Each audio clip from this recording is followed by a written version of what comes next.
is on vacation, so this week we bring you Brace and Dunn. Two non-country guys with a country show name. I hope you're ready, Philly, because here are your hosts, Sean Brace and Ray Dunn on 97.5 The Fanatic, YouTube, and the Fanatic app.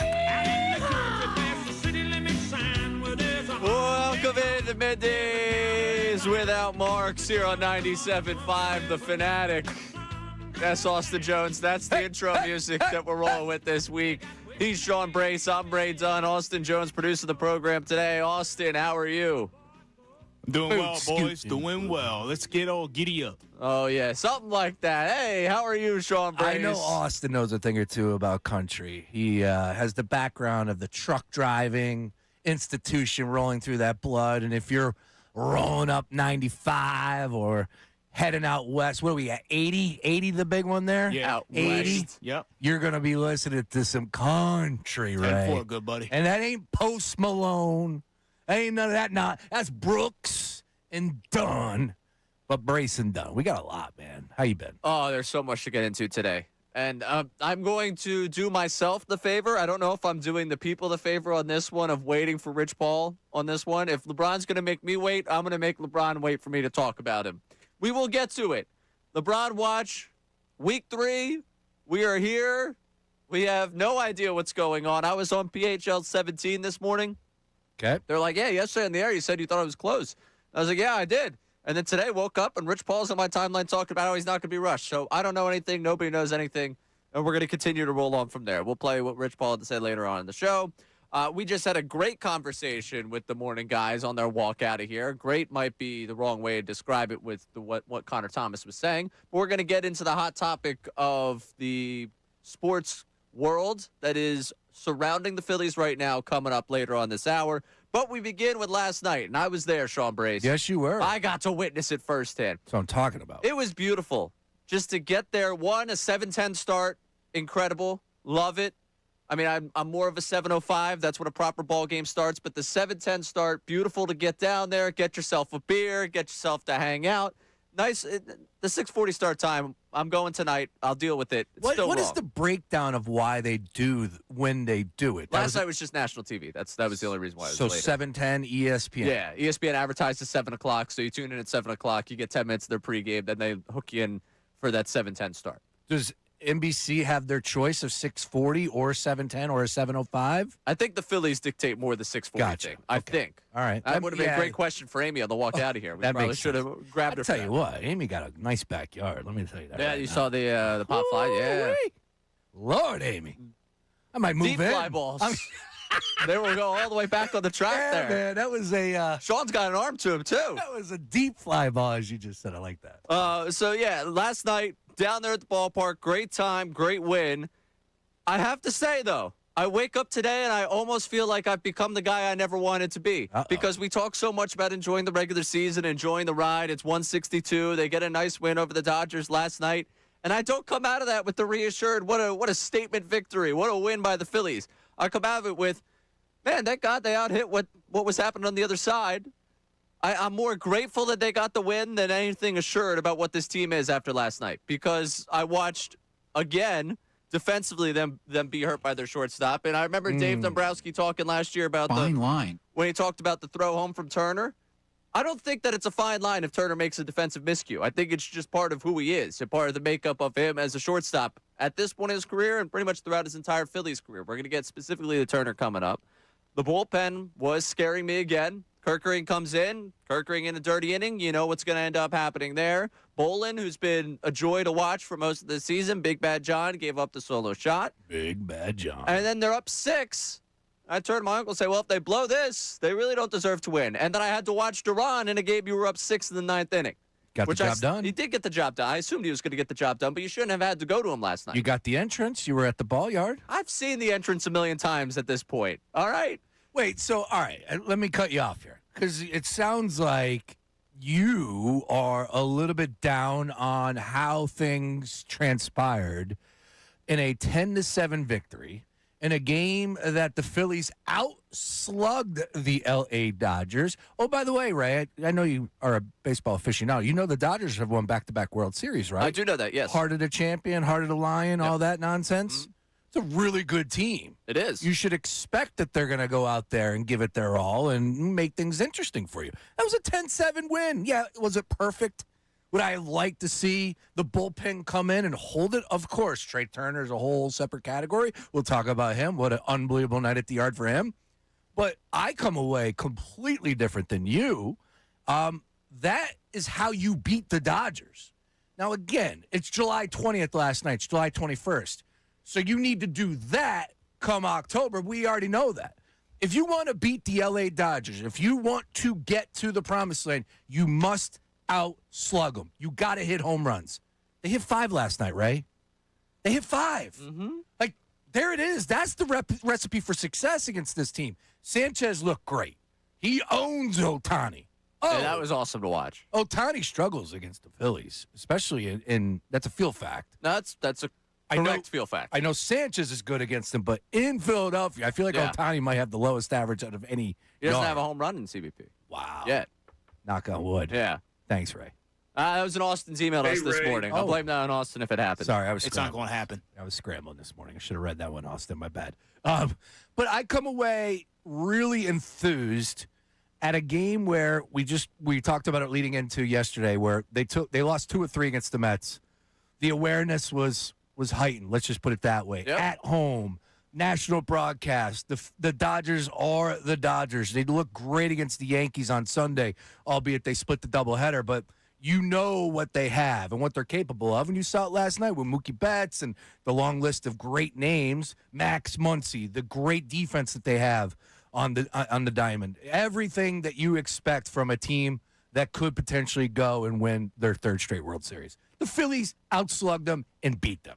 Emmett Sheehan on the mound for them, who's had an almost 5 ERA going into the game, allowed 6 earned runs against them. Is that going to be the guy you see in October? Probably not. Like that's the thing. I'm almost feel gross today with the way that I feel. Like I feel disgusted in myself. The way you would describe it, Yucky. It's a yucky feeling for me today because I watch it and I had a great time in the moment, and I wake up today thinking about, oh, what last night showed me, and I'm like, oh, last night showed me to be concerned about Trey Turner, and maybe it's the way in the 9th inning that I was actually sweating and I was already, making my plans for, I'm going to walk across. I'm going to watch the first couple innings of Cardinals-Angels, wait for the crowd to die down, take the subway on back, and then all of a sudden, Shugart does what Shugart does, and then I have to watch Duran come in there. Like the entrance for Duran last night almost was almost like an eye roll for me of like, oh, they had to bring the guy in tonight? Sure. Like we had to use him tonight? There's 2 more games against this Dodgers team. I'd prefer if he doesn't go tonight because I'd rather have him the potential to pitch Tuesday and Wednesday. And I know he's a gamer. Maybe he'll try and go all 3 in this series. But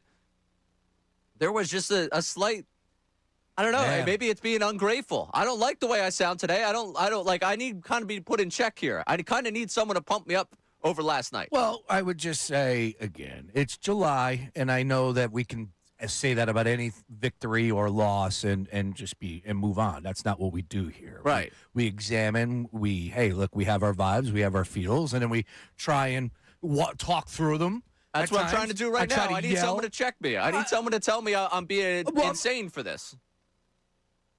We haven't even talked about Trey Turner, so I can't tell you you're insane. What I can tell you is on a night that they won their 1,000th victory at Citizens Bank Park, a night that they outslugged the L.A. Dodgers, something that they have to do. They must do. Whether we want to believe it will take place in October or not, the bottom line is this. It happened last night. The vision, it's there. It's there for the vision board. Don Mattingly steps in that dugout or in the clubhouse and says, boys, come October when they have a 5-game series or 7-game series against the Dodgers, guys, remember what we got to do. We did it in July. That recipe is exactly what we need to do here to beat them in this series. Am I wrong for not coming in enthused today? I definitely think you are off. That's what I want to know for people at 610-632-0975. Because ultimately, I would have rolled my eyes at me pretty much any other year. Anytime this conversation comes up, I kind of go back to the old Andy Reid, and I don't think I have it on this board here, but don't worry about it, man. Just enjoy the win. Mm-hmm. Like, that's kind of the ultimate response to someone. Oh, no, I do have it here. Okay, don't worry about it. Enjoy the win, man. Ooh, yeah, I usually go with that kind of, especially mentality against the Dodgers. Oh, yeah. Am I wrong today to come in and not be overly enthused? Yeah, that's the big piece. Maybe it is Trey Turner that's weighing on my mind. Maybe that's the big thing from yesterday's weighing on my mind. Yet, he did have 2 homers. We're going to examine that one coming up because I want to ask the question for you at 610-632-0975. You can get in by call or text, voice memo on the Davis Honda text line, 610-632-0975. If you had to boil the Trey Turner experience in Philadelphia down to one word, what would that one word be? Again, you get it 610-632-0975 on the Davis Honda text line or give us a phone call. He's Sean Brace. I'm Ray Dunn. We'll get to that coming up next here on Middays with Marks, 97.5 The Fanatic. 7 days to camp. This is Ricky Bo. I'm looking forward to.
Welcome back. Middays with Marks here on 97.5 The Fanatic. He's Sean Brace. I'm Ray Dunn hanging out with you. Open up with the question simply, should I be more enthused?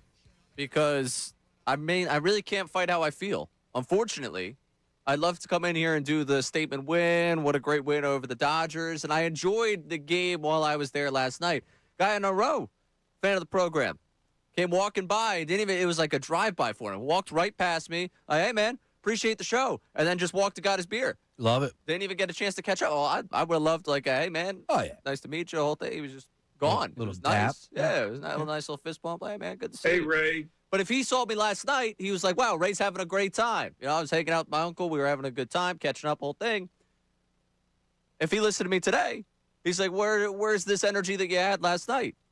And I don't know if I was doing post-game last night, if I would have been in a whole different vibe and a whole different mood, but it's tough. I feel like if I was doing post-game, I would have come down a little bit like Ricky Bo about the way they grade out errors nowadays. Because Trey Turner, did you see the number of errors he had last night? So I believe he ended up with one. One. Yeah. One singular. But that is still the most in Major League Baseball. At a position that, you're supposed to be the most shorthanded guy out there. Back in my day, Ray, I don't know if it still applies, but Little League, yeah. Shortstops, most of the time the best glove in the infield. Now, You like that, yeah. I kid when I say that because I know that Stott's pretty good in his own right. And I'm pretty sure there are people floating the idea of making the switch. Here's what I would say. It's brutal right now, and it is all mental. And when you have such an issue like that, the ball will find you. And that's what we're looking at right now. So I am here to tell you, now, could it change tonight? Could it change moving forward? Was it really drastic last night? Was it more so of like, hey, man, those are tough plays to make? I think it's all a combination. But at the end of the day, there's no excuses. He's getting paid very well, make the plays. And you heard Eduardo, you were at the game. So I did not. I heard the people in my section saying, make the play. And they were saying the same thing on the broadcast. I heard a lot of boos. I guess what I would say is that when it comes to a guy like Trey Turner, at this point in time, he's a liability in the field. Is that something that will be the case come August? Will it change come September, October? I don't know. But if the playoffs if the playoffs were to start today, he is a liability in the field. And he's going to cost you. The ball finds him. He's at the shortstop position. He extends innings. For crying out loud, they're talking about shading him to the center of the field, so this way he can get to that ball with his glove hand easier. But guess what, Ray? That opens up the hole in between him and Bo. This is what we're talking about with him right now. That's not good. No. Some would even say that. This is bad. This is very, very bad. It is. Yeah, it's not great. He's a liability. He's a liability out there. And in a second, I want to get your one word for Trey Turner because I'm kind of I'm throwing my hands up in the air of what exactly you do on this one, because if you start moving pieces around, we can get to it. I don't think you find a lot of very good answers here. But I want to check in real quick with Austin over here for what we opened up with, because you're pretty excited about what you watched last night. That's the formula. That's the way you beat the Dodgers. That last night shows you the blueprint to succeed in October against that Dodgers team. They play 162, Ray. They do. Did they win last night? They did win last night. Did they cover the run line? They did cover the run line. There you go. It was, 1.5? Well, I was 1.5. Yeah, I was going to say. There you go. That's all that matters to me. Okay. So if they had won by a singular run last night, Duran gave up 2 runs and they win 10-9, how you feeling today? A little bit different. Yeah, but he didn't. So they win 10-7. Austin, am I wrong to not be as enthused as I am right now? Should I be more along these Sean Brace lines? No, Ray, you're actually fine at where you stand in regards to the win, because I'm kind of riding shotgun with you. I look at it as a nice win. They beat the Dodgers. You know, Dodgers are looking to potentially three-peat here. But look, like you said earlier, we're going up against Emmett Sheehan. You know, he's probably not going to pitch in the postseason. It's a good win, but guess what? Tonight, they could go out there and put up 0 runs because they have a left-hander on the mound that I can't pronounce his last name, and an update coming up soon. So I want to put some respect in Emmett Sheehan's name, too, boys. all right, we want to? Go ahead. Tell me why I'm respecting. He had a really good start to close out. He's been pretty decent his past couple starts. He's a major league pitcher last time I checked. That he is. And he plays for the Dodgers, a team that has the best record in baseball. That's true. He's been on this team for a little while now. If he stunk, he would not be here. He's a good pitcher. I thought he had some decent stuff last night. I'm not trying to make him out to be Clayton Kershaw in his prime. No. If I had to compare him to someone, I would probably go somewhere along Roger Clemens or something last night. I think that's who they faced. Well, He's a his last 2 starts, he had a start against the Padres. He gave up 1 earned, only 4 1/3. The 2 earned, the previous start right before the All-Star break with the Arizona Diamondbacks, only gave up 2 earned, 5 1/3 there. I mean, like, you know, I'm not trying to make him out to be something that he's not, but, man, you guys are really... Thinks he's Bob Gibson. I mean, this isn't Joe Blanton fresh off the couch here. Whoa. Well, I'm just saying. Taking a shot at Joe. In 2026, Joe Blanton. Yeah, that's what I meant. Friend of the program, Joe Blanton. Don't be taking shots at Joe. If Joe Blanton was to step onto the field today... Yeah, he knows. Okay. That's why he's doing wine up out there in Napa now. Yeah. But no, Ray, you're not wrong. I mean, look, this is a team that's so consistently well at times, but then in other words, like I said, tonight they can go out and put up a nothing burger, and we're going to be here yelling tomorrow about how the team can't hit. Trey Turner had a great game yesterday, in a way, if you want to actually give him some errors. But then tomorrow or today, he could go out and stink up the joint. Well, the thing is that to go back to the conversation that you were having, Sean, about defensively, what we're looking at for Trey Turner, like what exactly he's doing right now offensively makes it difficult to want to move around pieces because he's finally figured it out offensively. If you start to put something else in his mind of, all right, yeah, we're going to try you here, we're going to try you there, do you start to mess with what he's got going at the plate? I don't know what's going on in the mind out in the field, so I don't think you can hurt that. And that's the problem with him. Ultimately, when it comes down to it, he's always in his head. We've seen this now 4 years. This is not me projecting something on him that I believe I'm seeing. We know the guy is in his mind consistently. But he was better last year. Oh, defensively, substantially yeah. better. He was you better. saw the numbers. Yes. Yeah, they put it up on the thing as far as whatever, an analytic category. But there's metrics that are able to grade this, and he definitely improved in a big way last year. He was better last year, for sure. I'm This not taking year- that away from him. What? I'm just living in this year. The hell is going on?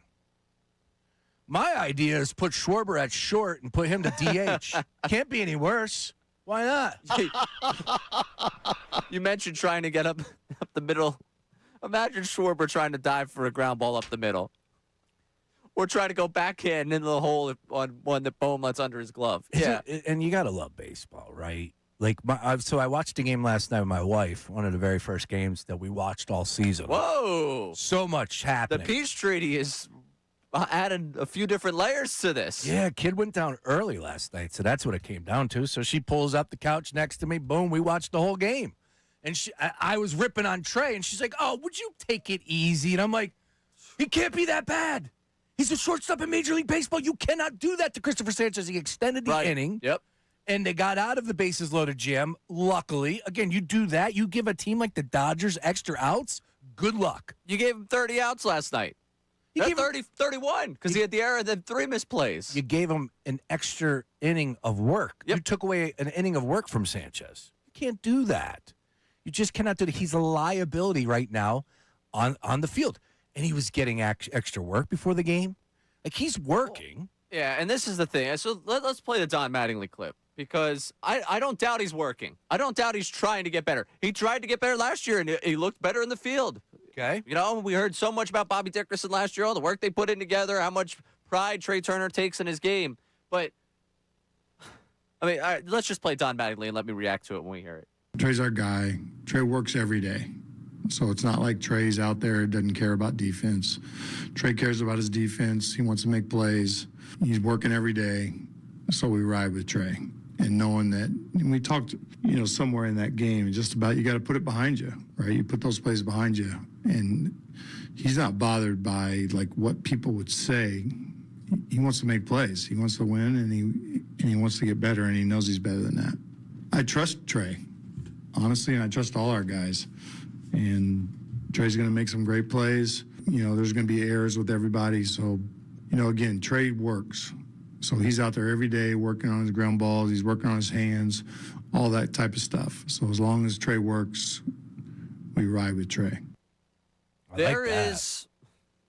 Okay, I'm glad you like it. Yeah, I like that. There is an element of this of what is he supposed to say? What is he going to do? Bury Trey and say, no, we need to find answers at shortstop? Of course not. The guy has 7 more years on his contract. I'm sure from upstairs they've promised him he's going to be the shortstop. He is the shortstop. And in season, you're not asking him to move positions, despite the fact I know that's a conversation that'll be entertained today and that will kick around. And it should. We will kick it around in a second. So from a Don Mattingly perspective, before I say what I'm about to say, I understand. What is Don Mattingly supposed to say in that moment? It's a very, very fair question that I don't know if I can really give you something. On the other hand, if we're just giving credit out there for working hard and trying to get better at what you do, I think the two of us are lying to ourselves sitting here right now. Like, congratulations, you're working on your game. I think it'd be bigger news if you weren't. We know you're trying to get better. He works, he wants to get better. You know what I could do? I could work every day to try and be good at something, and I could still be terrible at it. And right now, he is not a good shortstop. I'm not giving the guy credit because he's battling out there. We ride with Trey because you're forced to ride with Trey. You're not riding with Trey because this is the guy that has to be your shortstop. Or that should be your shortstop. He has to be your shortstop. He's not a good shortstop right now. Listening to him say that he works really hard and he's not bothered by what's said. He might not be bothered by what's said, but he's certainly thinking about how he's being perceived out there. He's thinking too much. It's very obvious. It's been obvious through his 4 years here. And if we want to go back and look at like the contract itself and that offseason bringing in, because it's ultimately what it comes down to. It's what we're all going to look back at. It's like, all right, this is a guy you're paying $300 million. You gave 11 years of a contract to. That offseason, you could argue he's the best. He's got the best value of anyone that signed that offseason. Him, Swanson, Bogarts, or Correa. You go back down that shortstop class in 2023, going into that season, the Phillies had to sign someone. Segura was out the door. Stott was part of the middle infield going forward. If you want to pitch me a different plan of what should have happened in 2023, go right ahead. But they were going to sign a shortstop. Harper had already campaigned for Turner, so you could almost argue that in that case they were always going to get Trey Turner because Harper wanted him. And we could argue how much they gave him. They probably got the best shortstop out of that group in terms of production you've gotten offensively from him. But defensively, it's become a liability. And to give him credit for the fact he's working hard, it's not a guy that just broke into the bigs. It's a guy that's been here. He's 34 years old. Yeah. And it seems like the match between he and I don't know if it's the expectations of this market or whatever expectations he's placed on himself are really off. And it's driving me nuts to watch a guy that you know is uber talented that's just so in his head right now. Yeah. I almost feel for him. And I'm upset with him right now, but I almost feel for him in a way. Yeah, I think so. I think he's our guy, right? Like, we've been through some serious battles with Trey Turner, right? Like, going up against some playoff opponents, 162 year in, year out. Like, Trey's a stud, man. Trey is a good player. And you saw what he's capable of yesterday at the dish. 3 for 5. That's why we ride with Trey, Ray. We ride with Trey because of the possibility of what he's able to do at the dish, what he could do in the stolen bases. Now, the issue is, like, okay, I can ride with Trey if we're talking about one error here, an error there. And, oh, by the way, you're up top. Okay, you're not one of the best defensive shortstops in baseball. I can live with that as long as the production is there at the dish. However, we're talking about 4 potential errors. He's very lucky he didn't get 2 or 3. He should have. I don't want to go all Ricky Bowe on this one, but why are they scoring things the way they're scoring things now? It's a joke. It's a joke.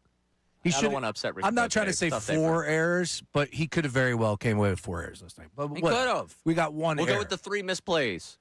So I think where you and I are going to battle, and this is interesting because here you are putting out there everything that I think we're all feeling, and job well done, encapsulating those feelings. But right, they have to do something. Like, you can't, again, there's like 2 parts to this conversation because 1, got a lot of baseball left. Right. But 2, let's just say, if this was playoff baseball next week, you can't roll him out there like this. He's a liability. Is he not going to be a liability anywhere else? I don't know, but I have to find out. Then who's playing second base? Well, I know who's playing shortstop. But who's playing second base? Like, we always talk about moving him, but when you move him, then you have to make the other logistical pieces fit. I think you have to give him an opportunity at second first, right? Before you put him out in the outfield. I don't know. A guy that's in his head right now, how does he handle what he would probably take as an emotion? Is he turning into Chuck Knobloch right before our very eyes? Do you know who Chuck Knobloch is? No. Okay. Chuck is he was a really good second baseman, and all of a sudden, dude goes to the Yankees when they spent a ton of money, and he couldn't throw the ball over first base. Oh, yips. Yeah, he did. Yeah.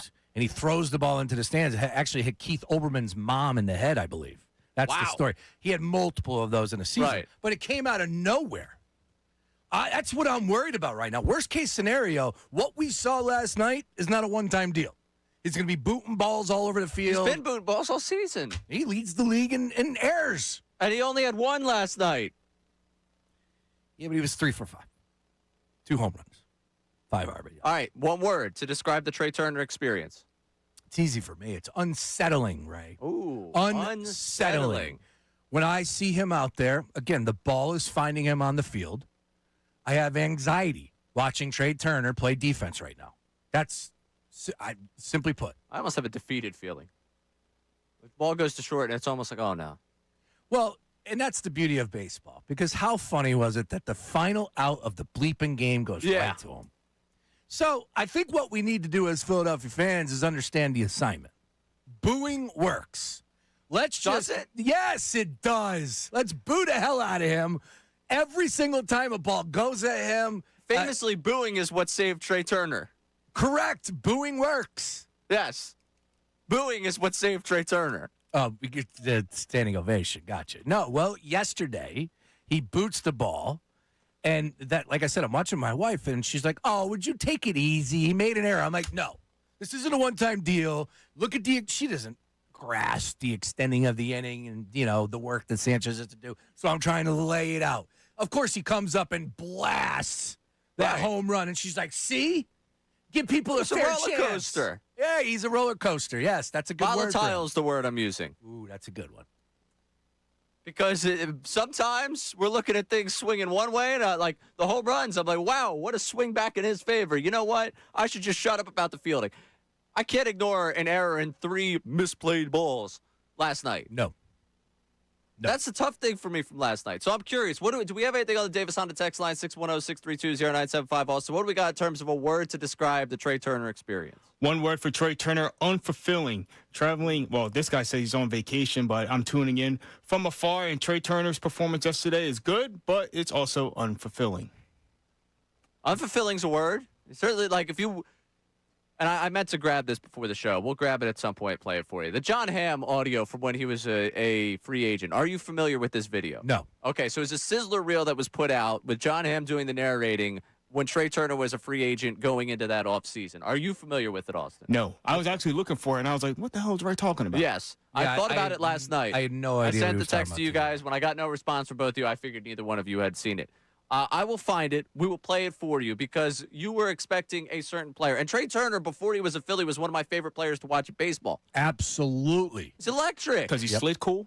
He's slick cool, but he's an MVP candidate. Years, how many 20-plus homers. The guy was stealing bases. This I is a didn't pay attention no-brainer. day in and day out to his defense, and I'm going to assure you he's better in his 20s than it is right now at 34. Again, there are levels to this. This is the worst he's ever been. Guys, I apologized to Maddie, my girlfriend, the other day because when he signed, I was like, this is going to be a good jersey for her. Oh. You know? Well, And guess what? I seen it in the closet the other day. I pulled it out, and I just said, I'm sorry. It's not the worst. I mean, It's you not could have got the her a worst. Castellano. Yeah, I know. Well, no, you got to have faith. But I was sitting there like, yeah, this is going to be a good buy. He's going to be, like you said, he's going to be an MVP candidate. We got a shortstop for the future. Now he's going to be 40 years old. He's going to barely be able to move. There's a lot of Nola jerseys still down there at the ballpark. You know, there's a lot of ways you could slice this one up being upset. And I could see right now on the TV that are playing the Turner errors from last night.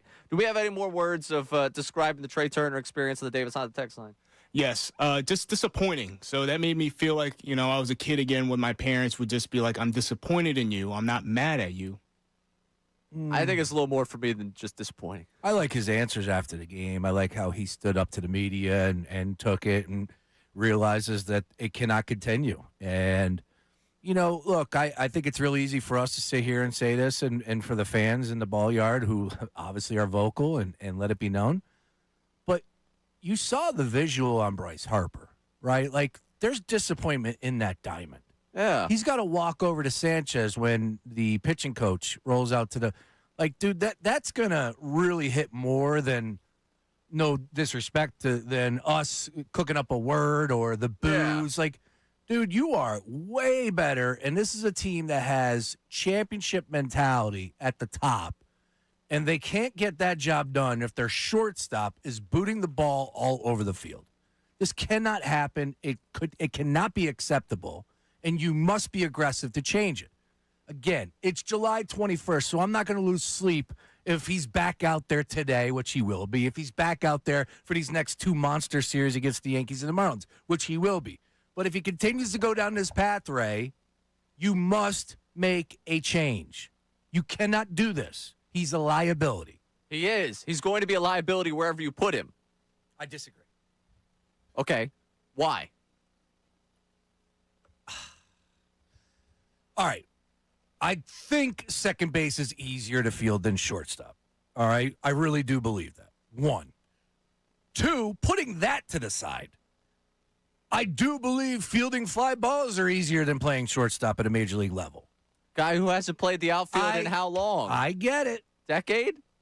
All of a sudden we're putting him out there on older legs. He's going to be able to figure it out? Versus you continue to roll him out there and he's booting the ball, which he was responsible for 4 runs.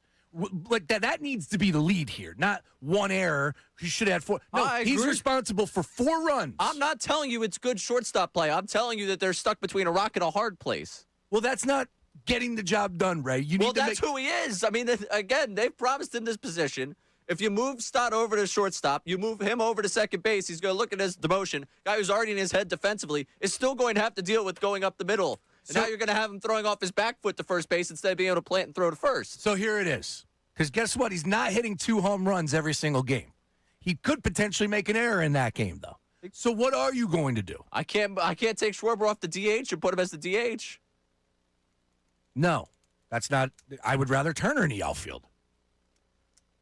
Okay, but then, all right, what are you doing at all of a sudden the Stott-Sosa tandem at short and second base is the long-term play here? No. I mean, that's the issue. It's Turner switching to second. That's the first. It's like that's the number one move you would make. Just switching, get out of his head, make it a little easier. I don't think it's going to get out of his head. Well, you're going to say publicly that we think what's best for our team is to put him at a lesser position. Did we all watch that game last night? I'm not telling you that it's good shortstop play. I'm telling you there is not a good answer to this. No, and I would agree, but where I think we disagree is you must make a change. Okay, you can demand change. I don't think you're seeing any. And it's even harder when your number one prospect is out with a back injury, too, so the future's still bleak. Yeah, it comes back to the date. We talked about this yesterday with the changing of the rotation. And they are doing that, apparently, to some degree. Except if it rains today, that's all screwed. And we'll talk about that later, because I don't want to get bogged down with that. But here we are today, and like, I don't believe that the Phillies operate in that manner, where it's like, oh, got to make a change. Didn't go right for us. You know, that's not how they go about this. They have a very even keel vibe with 162. Don Mattingly is literally driving Miss Daisy. Well, I was going to say, we all wanted that big change from Rob Thompson, right? Yeah, I'm sure he's flipping over tables in the clubhouse right now to motivate the guys to be better. What he's doing is the correct thing right now. You must ride with Trey. I just don't know what the alternative, you've laid out alternatives. I don't think those alternatives work. That's my issue with it. And you know what? When we get down to it, if he makes a crucial error in the postseason, you can say, hey, Ray, it wouldn't have happened at second base. I can't tell you for certain that it wouldn't have. I wouldn't do that. I think that's unfair, though. I think that's unfair for me to say, oh, he made an error, see? No. If he boots the ball 3 or 4 times in a game of substance, of meaning, later in the run, then I'm going to be screaming a little bit louder and saying, what the hell were you waiting for? But right here, right now, I understand. They don't have the best answer. But what I can tell you right now is he is a liability. That's the word. I agree with that. I'm sorry. Let me take my word back. Liability's the word. Let me take my word back, boys. Unsettling is just my vibe. He is a liability. All right. Coming up, we talked about booting baseball. It didn't just happen at shortstop last night. It happened in left field. We're going to get in the thing we all saw, the home run ball that was not caught with the hat. Who's in the right? Who deserved the baseball? That's coming up next. Middays with Marks, 97.5 The Fanatic.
Jonathan Marks for Brace and Dunn, whatever you want to call it this week. The branding this week, we forgot the cowboy hats, unfortunately, today again. Oh, we got plenty of time this week, sir. It's going to be a fun week, man. We'll be Wednesday before you know it.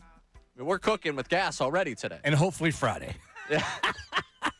Actually, tomorrow, thank God tomorrow is tomorrow because we're going out on a boat tomorrow. That's right, we are.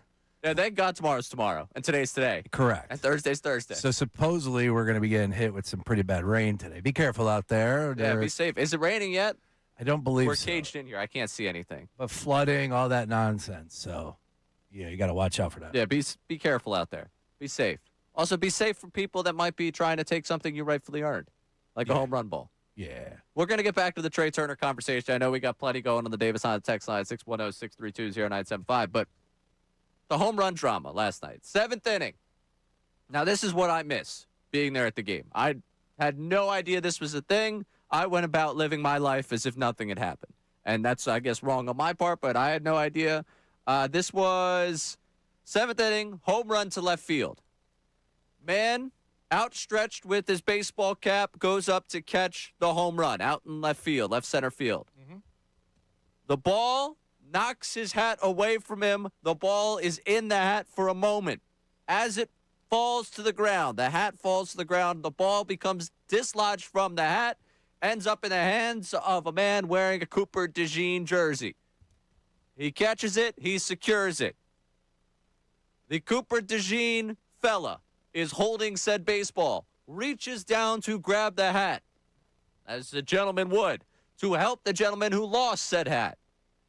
The man collects his hat, goes up to Cooper DeJean fella, and then demands the baseball back. If you missed this clip, you have been living under a rock. You have not logged on to the internet yet today. I don't really be on the internet. So you should get on the internet and see it. But Sean Brace, this man demands the baseball back. Cooper DeJean fella looks a little surprised, looks at him. Very short conversation ensues, ends up handing the baseball back to the guy who lost his hat trying to catch the baseball. I should mention, this was not the only time in the game a home run went to that very section, and Cooper DeJean fella missed the baseball the other time in the game. So now, Kelly Green, Cooper DeJean guy, no baseball. The guy with the hat who missed catching the baseball has the baseball. Who is in the wrong in this scenario? Yeah, I just want to go back to what you said, handing the baseball over. He didn't hand the baseball over to Mr. Halliday. Halliday took it from him. I mean, the ball is in his hand, and it's taken. Okay, fine. Cooper DeJean didn't have any idea of what was happening. That was, I got the ball lands in my hands, I'm celebrating, and then all of a sudden I got this guy in front of me who's bigger, a little bit more heavier set with his pants hanging down. And I'm sure that there was a F-bomb or two that was thrown like, yo, that's my effing ball, into his hand, pull. He took the ball from Cooper DeJean. So that's number one. You don't do that to somebody. Number two, this guy, it just starts and ends with this, Ray. I'll keep it very simple. You animals out there that act like this with your kids, like if you bring your kid to the ballpark and that's how you operate, I feel for you. I feel for you on such a human level because you're just not worth the energy. That guy, like I give credit to the Cooper DeJean guy because if that was somebody else, that baseball would have been used as an object off a dude's head. Like, get out of my face. I don't know you. All I know is I just got this ball in my hands. I didn't do anything. I didn't leave my section. Halliday did. Halliday left his section with a young boy that was sitting by the seat. That's the issue with all these conversations. Once you have a child, Ray, it changes your perspective on all this nonsense. So I've heard. It really does. So this dude rolls to the yard with his kid and operates in that manner. He's just the lowest of the low, man. That guy's a low life. He is. And the entitlement. And that's what the two Karens have in common here. The woman mother in Miami. Well, I don't know about mother, excuse me. The woman in Miami from last year, which went out and ripped the ball from the guy, his hands, who gave it to the kid. And then this idiot, yam lowlife, all bold and italic and underline that too. Can't scream that higher or louder than I can right now. For him to operate like that with his child 2 rows over I feel for that family. I really do. I do. And I know that kind of takes the fun out of the game here, but that's the first thing that goes to my mind. I watched that game live with my wife, as I said 100 times already. I apologize. It's all right. And I said, so they cut to it. You see it break down. Then they come back to the announcers to the game, and then they go back to the stands, and the little boy is playing with the ball. And the announcers are under the impression of Cooper DeJean gave the ball to Kidd or gave the ball to Roy Halladay.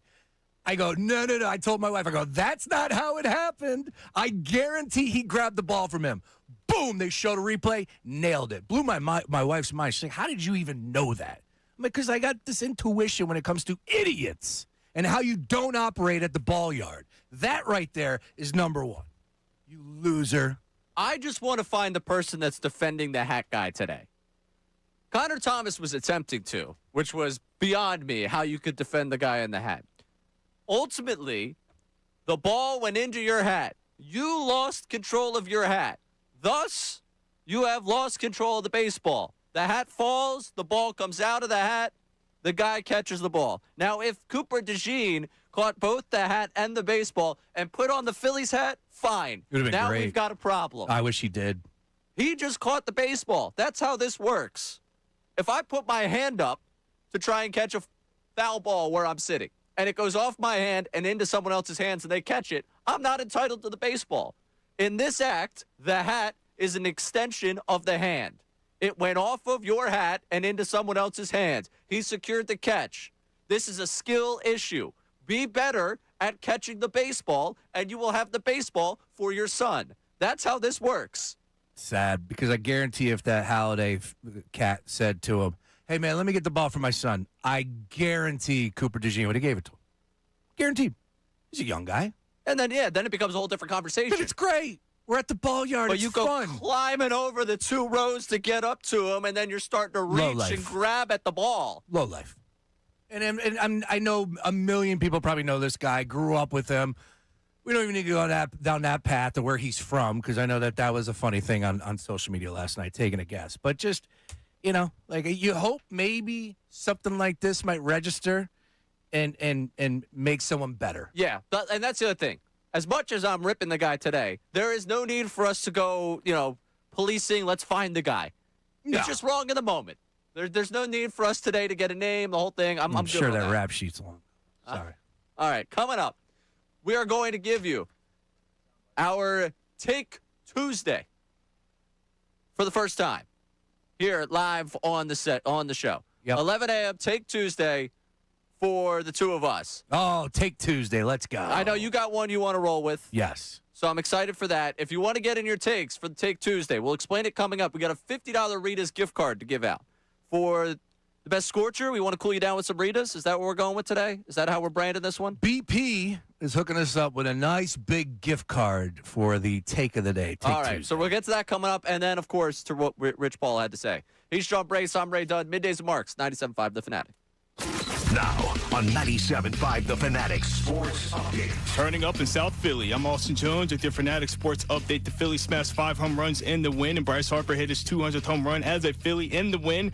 Trey Turner had a career day at the ballpark as he launched 2 home runs, including his 200th of his career and the 300 double of his career. In total, he had 5 RBIs on the night. Here's Trey Turner on the eventful evening. Ridiculous game in general by me. I was happy we got the win, but roller coaster of up, down, but you do things like that or have games like that, sometimes you just got to laugh about it. They're giving me a hard time, so. Tonight, Zach Wheeler is supposed to take the mound against Jacob Orlowski, which is supposed to be beginning at 6:40 p.m. Well, watch is still taking place as the 76ers and the rest of the NBA are awaiting his decision. Rich Paul, the longtime agent of James, said that there is no rush on his podcast, The Game Over, and there's nothing else teams can do to try to influence LeBron. In the NFL, the Eagles are set to open training camp in 1 week, and their first team practice is going to be on July 29th. Jeff Mosher from Philly Voice joins the show at 1 p.m. This update is brought to you by the New Jersey Department of Health Public Works behind the scenes, building a healthier future for everyone, one mission working for you. Learn more at nj.gov/health. I'm Austin Jones, your home of the Sixers, Flyers, and Union, 97.5 The Fanatic and The Fanatic.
Killing me. The weight is killing me, Sean Brace. Hang on, I got something for you. Ready? But we ride with Trey. There you go. Oh, we ride with Trey. Just like I ride with my O2 Avalon, man. Is it because that's the best possible car for me? Because it's the car I've got. 11 o'clock hour of Middays with Marks here on 97.5. The Fanatic. Coming up in this segment, you will hear Rich Paul tell you that there is no rush for a decision for LeBron James. Plus the other things that he said in that podcast that somehow make you even more upset than them not being in a rush to make a decision. I cannot wait to watch Sean Brace's head explode over that. Oh, yeah. We will get into Take Tuesday and tell you your way to win a $50 Rita's gift card in a matter of moments. But we were talking about the hottest story in sports. Home run gate out there in left field. So an article on Crossing Broad, ESPN has it. Yep. It's everywhere. Yep, they did. You told me, Austin, they did a couple minutes on it this morning for Get Up. That they did. Yeah, Get Up did a couple of seconds on it. They were making fun of the guy because he was wearing a Cooper DeJean jersey at the baseball game. And then I think it was Dan Graziano made a Roy Halladay comment that I'm not going to put on there. Yeah, well, fair enough on that one. Ooh. Yeah, I think Graz. yeah, Really? Graz might have forgotten some things about Roy. Said Roy looked different. He didn't. Yeah, tough one. Oh, all right. Graziano on that one. Yeah. Hey, I don't know, Jim. Yeah, not great. Not great from Graziano on that one. But, yeah, guy in the Halladay jersey, really tough look for him today. Guy in the Cooper DeJean jersey, the victim of yet another.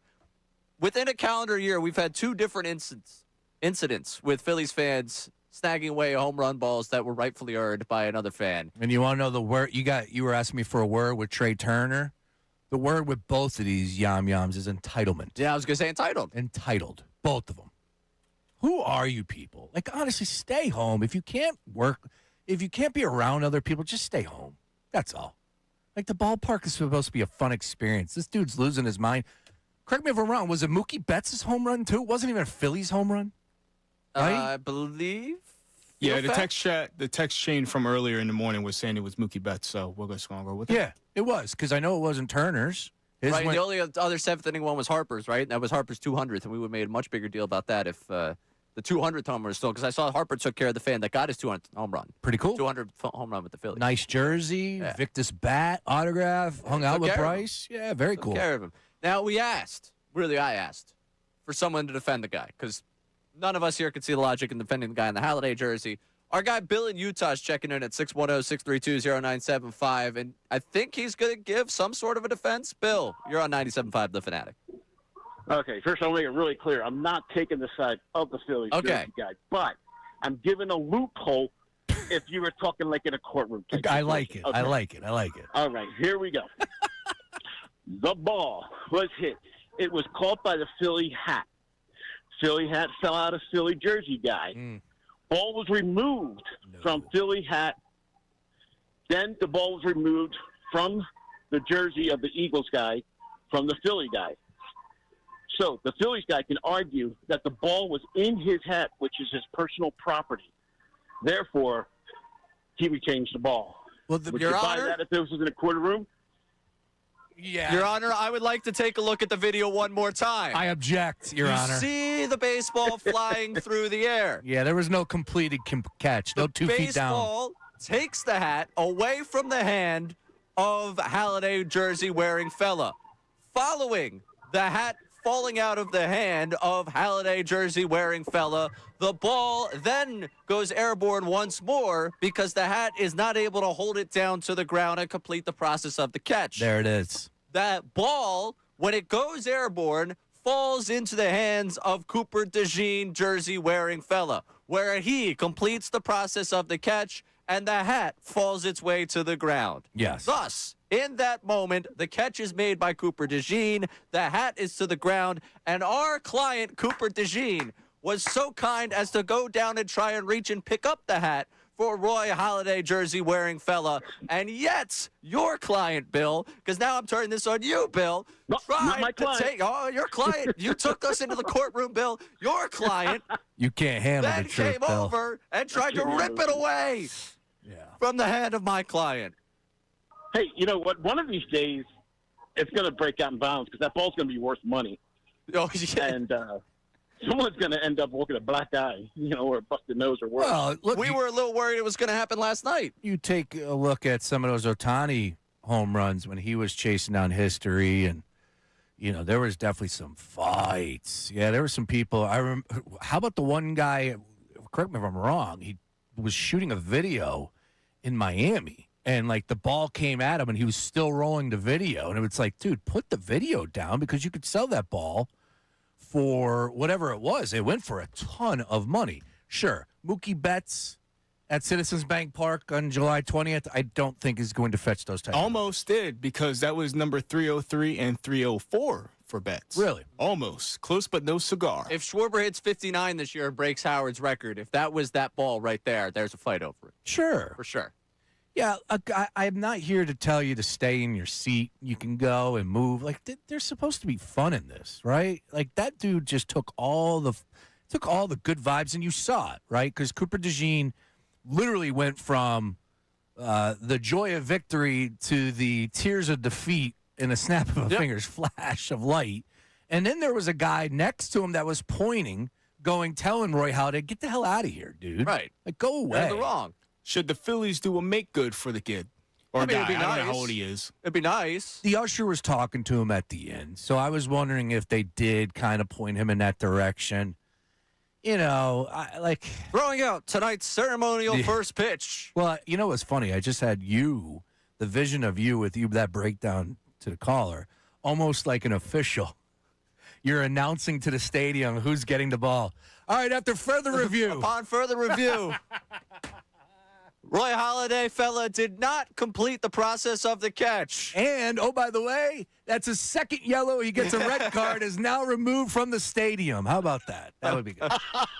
Austin, you said we got a text from someone who was in 145 last night. Yeah, so no name on the text, but they said, I was sitting on 145 last night, one section over, and first of all, there were 4+ home runs in that area. I can't believe it.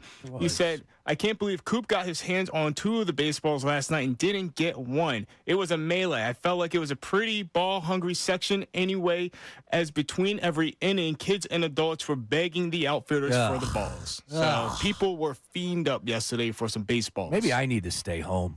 Maybe I just can't cut it anymore, because that sends such shivers down my spine of just like, grow up. It's a baseball, dude. What are we doing? Yeah, it's a baseball. Yeah, but, all right. I mean, I feel like it's for the kid. If it's for, and in this one, you're wrong. Coop caught it. Coop has the option to do what he wants with it. He could give it to your kid. He could keep it. I obviously would prefer he give it to the kid. He brought his girlfriend to the game. Maybe you want to give her a little something. Maybe that's the case. It's his ball. He can do whatever he wants. He can do whatever he wants with it. That's the right of catching the baseball. You lose the right to the baseball when you don't catch it. It came out of your hat. I don't know how many times I got to say this. But, yeah, section 145 right there where they were last night. Yeah, there were a lot of home runs hit there. I honestly feel more for Coop that he missed one and then had the shot to get the second one, and the second one's taken away from him. Well, I would assume that NBC Philadelphia will be knocking on his door. Fox 29. They'll all 97.5 The Fanatic, man. I got a segment for you. Come on and join us. I talk on the mic. I'm here from 10 to 2. If you need me, let me know. But other than that, yeah, I would assume that there will be some feel-good stories that are written about him and all that, and that's fine. He's been a fan since birth. And hopefully this dude, this Halladay figure, hides and reflects. Yeah. It's a good time to reflect, sir. again, you're there with your child and you're ready to throw blows over a baseball. Like, dude, Think get a about grip. Get a grip. All right. Take Tuesday, something I've been doing on my own social media now for quite a while here. It's very simple. I put up if they call it a question on Instagram. I say, give me your hottest take. People give me their takes. I post them on my story. People react to them. People get upset in my DMs. I can't help it. That's the way it goes. We're taking Take Tuesday to the air. You've wanted to bring this to the air, Sean Brace. The idea today, we are looking for the most well-constructed scorcher of a take. Yeah, it can't be just hot.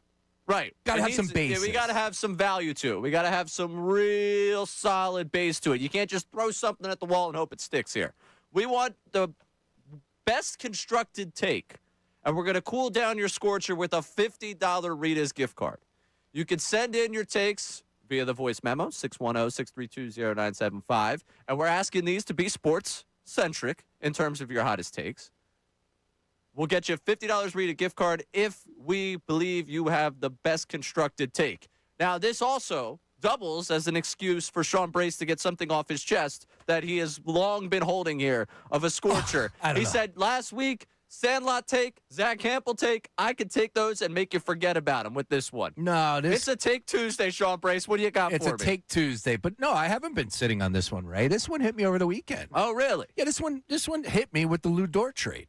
And Zachary Rishishar, rotisserie chicken, whatever you say his last name. The former number one overall pick. Number one overall pick. He goes to Dallas. I'm a Cooper Flagg guy. I think we all should be.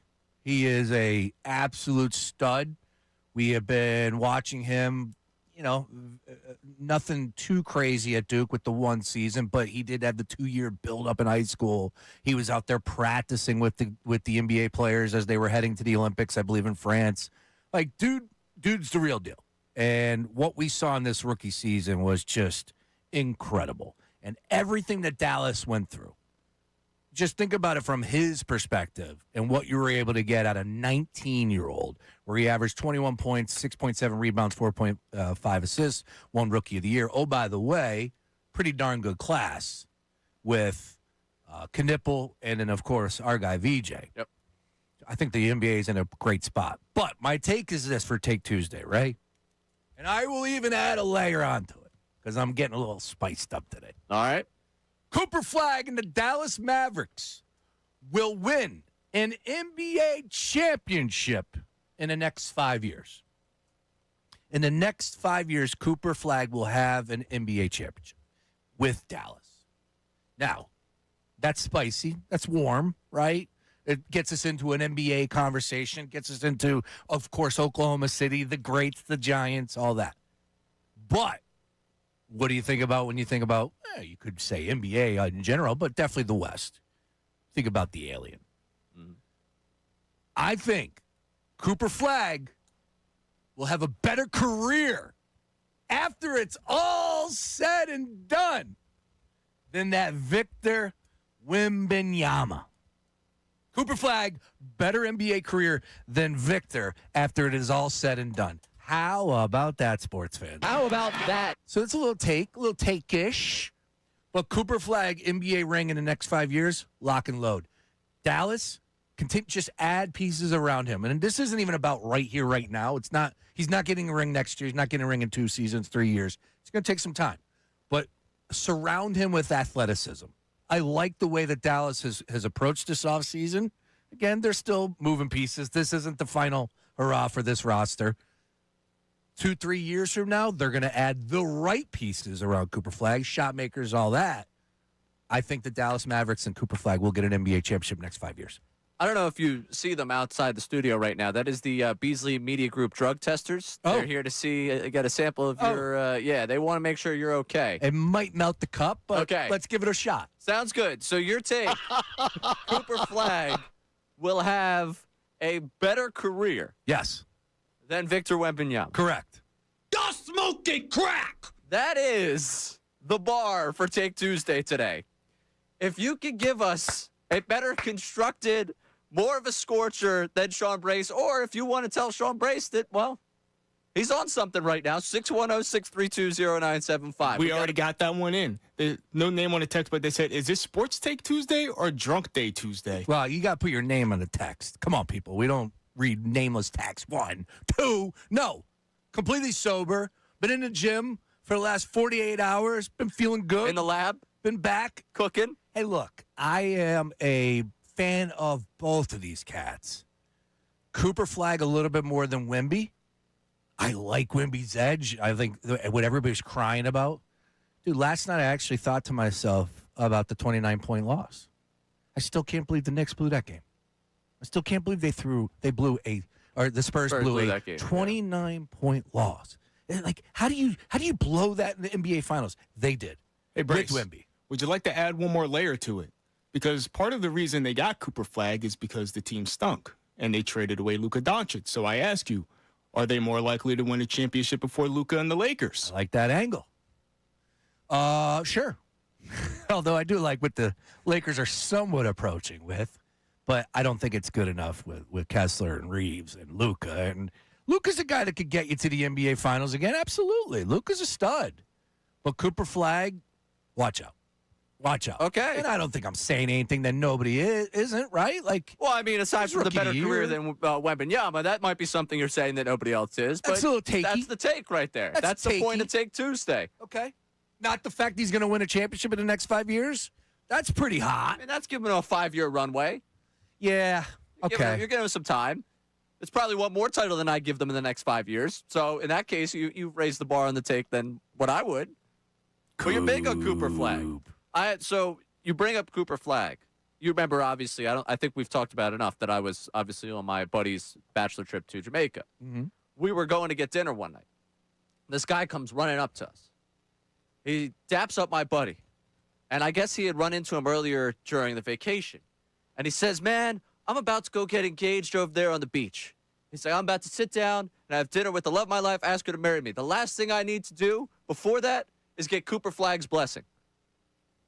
He thought my buddy looked like Cooper Flag, and the last thing that he did, he knew it wasn't Cooper Flag. Okay. My buddy doesn't look that much like Cooper Flag. Okay. The last thing he did before he got engaged was run over, dap my buddy up, be like, man, I just need Cooper Flag's blessing to go over there and get engaged. I was like, well, who is this man? What is his problem? The one thing he thought, he's walking. We can see his soon-to-be fiancé sitting there on the beach. He stopped to talk to us before going to get engaged. It's great. Before going to his engagement there. Wild.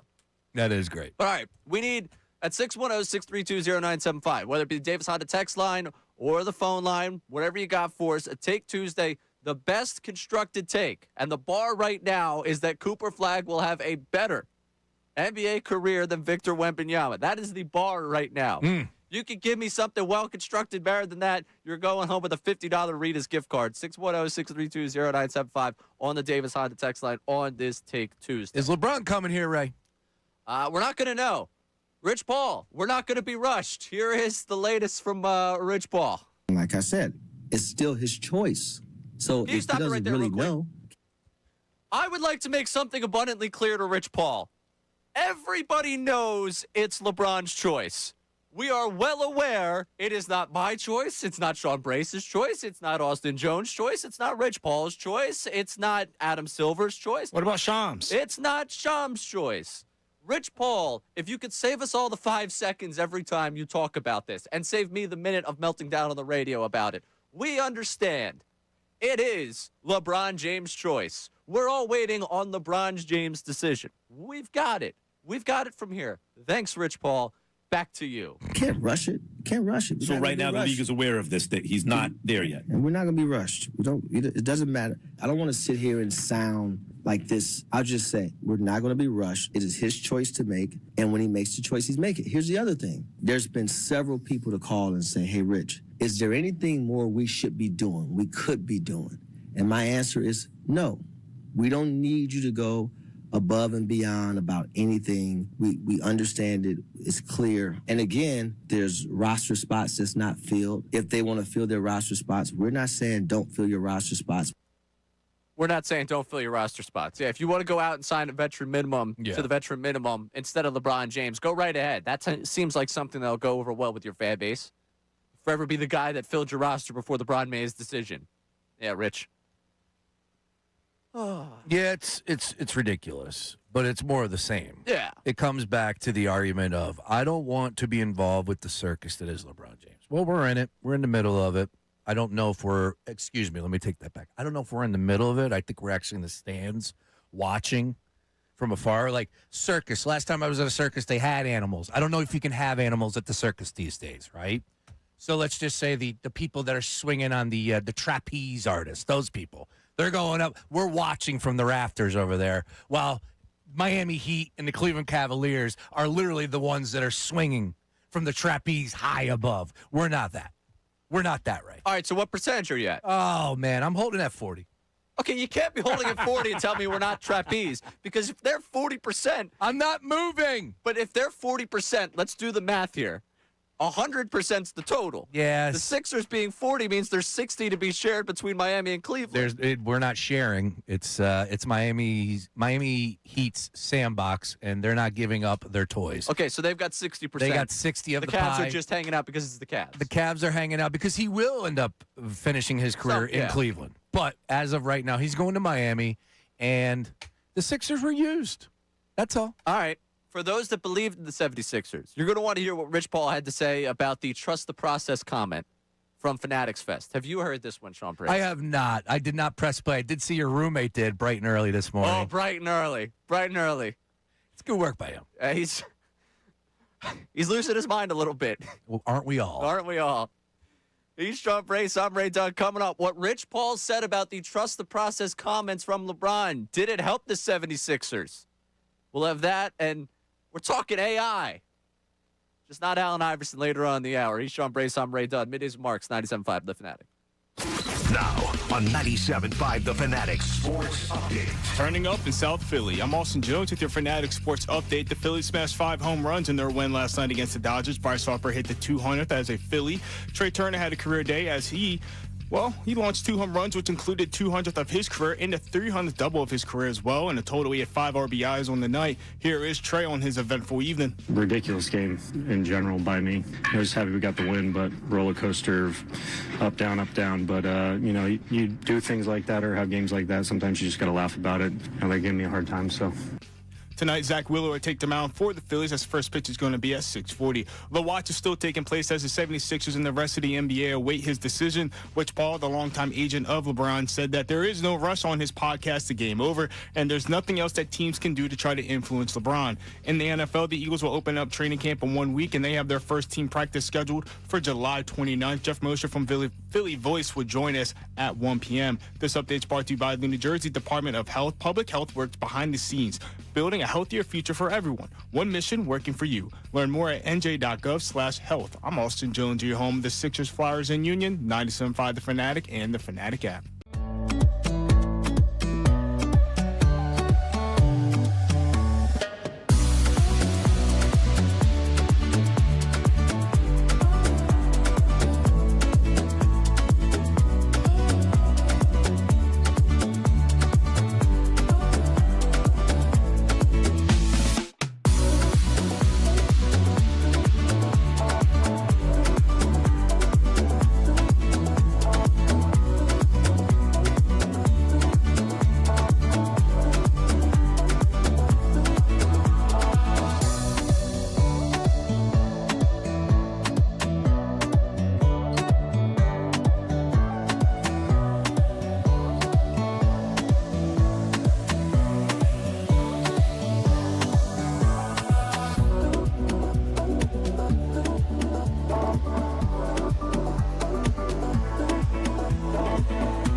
It's out. And what a night for the shortstop of the Phillies. The good and the bad. But tonight, the great at the plate. I thought you were going Clint Eastwood on us right there. Is this like behind the scenes trying to convince me that we got to get on the side of Trey? Because I just saw, I got the notification that our first hour of the show, the podcast was posted. You know, I get the notification from Apple Podcasts that the hour went up. And I saw the title of the hour was We Ride with Trey, which I think was the exact antithesis of what we got into in the first hour, that we do not ride with Trey as the shortstop right now. But we ride with Trey. Well, Donnie does. Donnie does. This team has to. Yeah. And to a point, I do because of what you just heard. That's the good. That's the good. Yeah. There was plenty of bad and ugly as well. I was going to say, what do you want to call the bad and what should the ugly be? But 2 bombs, 3 for 5, 5 ribbies. Man, my fantasy team loved it last night. Oh, come on. My fantasy team doesn't do anything in the field. They beat the Dodgers, the number 1 team in baseball, and here you are upset that it wasn't 10-0. Like, I'm upset that my shortstop misplayed 4 baseballs. Well, okay, I'm with you there. But you are allowing everything to come down upon you because they had the march to closer and the bullpen was. They did. I'm with you, but it's a July 20th victory over the number 1 team in baseball. Duran started smoking a cigar and shot back a little Henny, and all of a sudden now he's got to go start warming up again. Well, I could use some Henny. Yeah, I could too. Is that what goes on in the bullpen? I have no idea. Well, ask Ricky when he gets There here. you go. Ricky's had a tough one today. I heard he was hacked. Yeah. Like the whole podcast, go ahead and vote for me hack? No, like I just bought this car with my earnings from crypto hacked. He got crypto hacked. Yeah. That's hysterical. Yeah, I don't want to talk about it anymore because I'm afraid he's going to kick my ass over it. I obviously not at fault for it, but if he's going to be upset with someone, I don't want it to be me. So it's not fun. No, not fun. John and Ricky both getting new cars within the same month. That's cool. Nice work. All right, we'll get back into the Trey Turner conversation. But Rich Paul, on his podcast, Game Over with Max Kellerman, we all heard the trust the process comment. If you did not, while LeBron James was doing his live recording of the shop Friday at Fanatics Fest, he dropped 2 trust the process comments while talking about his decision-making process, walked it back, saying it had nothing to do. He's been saying that long before Embiid was born, yada, yada, yada. Rich Paul then gave his assessment of the trust the process comment on his podcast. Here is Rich Paul telling you whether or not it means the Sixers have a better chance of signing one LeBron James. Yeah, he used trust the process. Yes. Relating, other people are reading into it, the Sixers. He was talking at Fanatics about the alignment of philosophies where their motto became trust the process, and he believes in that mentality. That's or like but when he says that, he must be aware that he is raising the hopes of the city. That's a negative thing. It's not a positive thing. Trust the process wasn't a positive thing for an organization. That was the worst thing you could do for an organization. But the concept of trusting the process. That's again, this is when you don't have the information. That doesn't make sense. Trust the process was a negative thing within it got branded as negative based on their actual behavior. It was the worst thing you could do for an organization. Intentionally be uncompetitive for your... Okay, wait, Rich. Where's the value in that?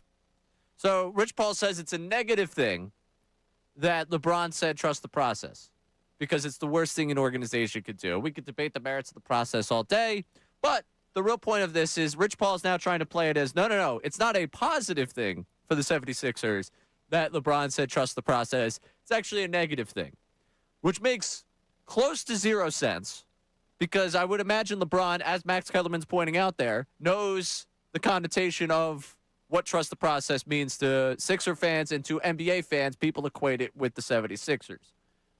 At this point, man, I'm hungry, but I'm looking at the breadcrumbs and I just assume they all have poison on them. I'm not eating any of them. I'm just sitting here waiting. I'm going to starve to death probably before we get the actual answer to the LeBron situation. Yeah. Yeah, the grace period has expired. It's over. It's time to move on from the standpoint of like reading the tea leaves, putting the clues together, eating the breadcrumbs like you said. Yeah. I'm done with LeBron's clues, the Blues clues, whatever we were saying yesterday. I'm out. Like this is. Well, we found out Blues Clues is from Boyertown. That was a very productive segment. Yeah, it was. For nothing about LeBron, but it was productive for me. Yeah, look, Blue's Clues is a good flick, man. It's a good show for kids. It really is. I watched it when I was a kid. It's an OG, and they continue. This new Josh, right? Because it wasn't the original Steve. Steve was Steve. Now the Josh. Josh, I believe really? Yeah, he's really good. Really talented. Really? Anyways, yeah, we could talk more about Blue's Clues. No, it's all right. You go right ahead. Make your point about LeBron. I'll keep reading. I'm done playing detective, okay? I told you leading into Fanatics Fest that if it's not handled the right way for the majority of Sixer fans, and I don't care about the other fan bases in the country that are chasing him down, hoping that he's going to join their teams. I'm talking about us here. That grace period where everybody was so excited, it's going to be over. Snap of the fingers. If he does not handle it the right way. And he did not. He did not make that decision. And you could be like Rich Paul, like, well, there's no rush. No, there is a rush, okay? Because we don't want to be chasing you down. It went from intriguing to exhausting over the weekend. And the only thing I have for you that's the difference is, besides the fact that we're not actually going to get his services, is the fact that he went up there at Fanatics Fest, did the multiple podcasts. Oh, I'm not talking about that right now. You got Rich Paul saying trust the process was the worst thing that could have happened. All this. I'm just exhausted of it, Ray. Oh, then you're going to love this. Make your decision, bro. I don't care if it's us or not. Just make your decision. You're going to love this. Austin, would you please give me Rich Paul saying that he's not trying to make this a spectacle? You don't need what people are trying to perceive to put out there on all these other shows, and you got the older guys saying what they think. I'll say it again. None of these people know anything.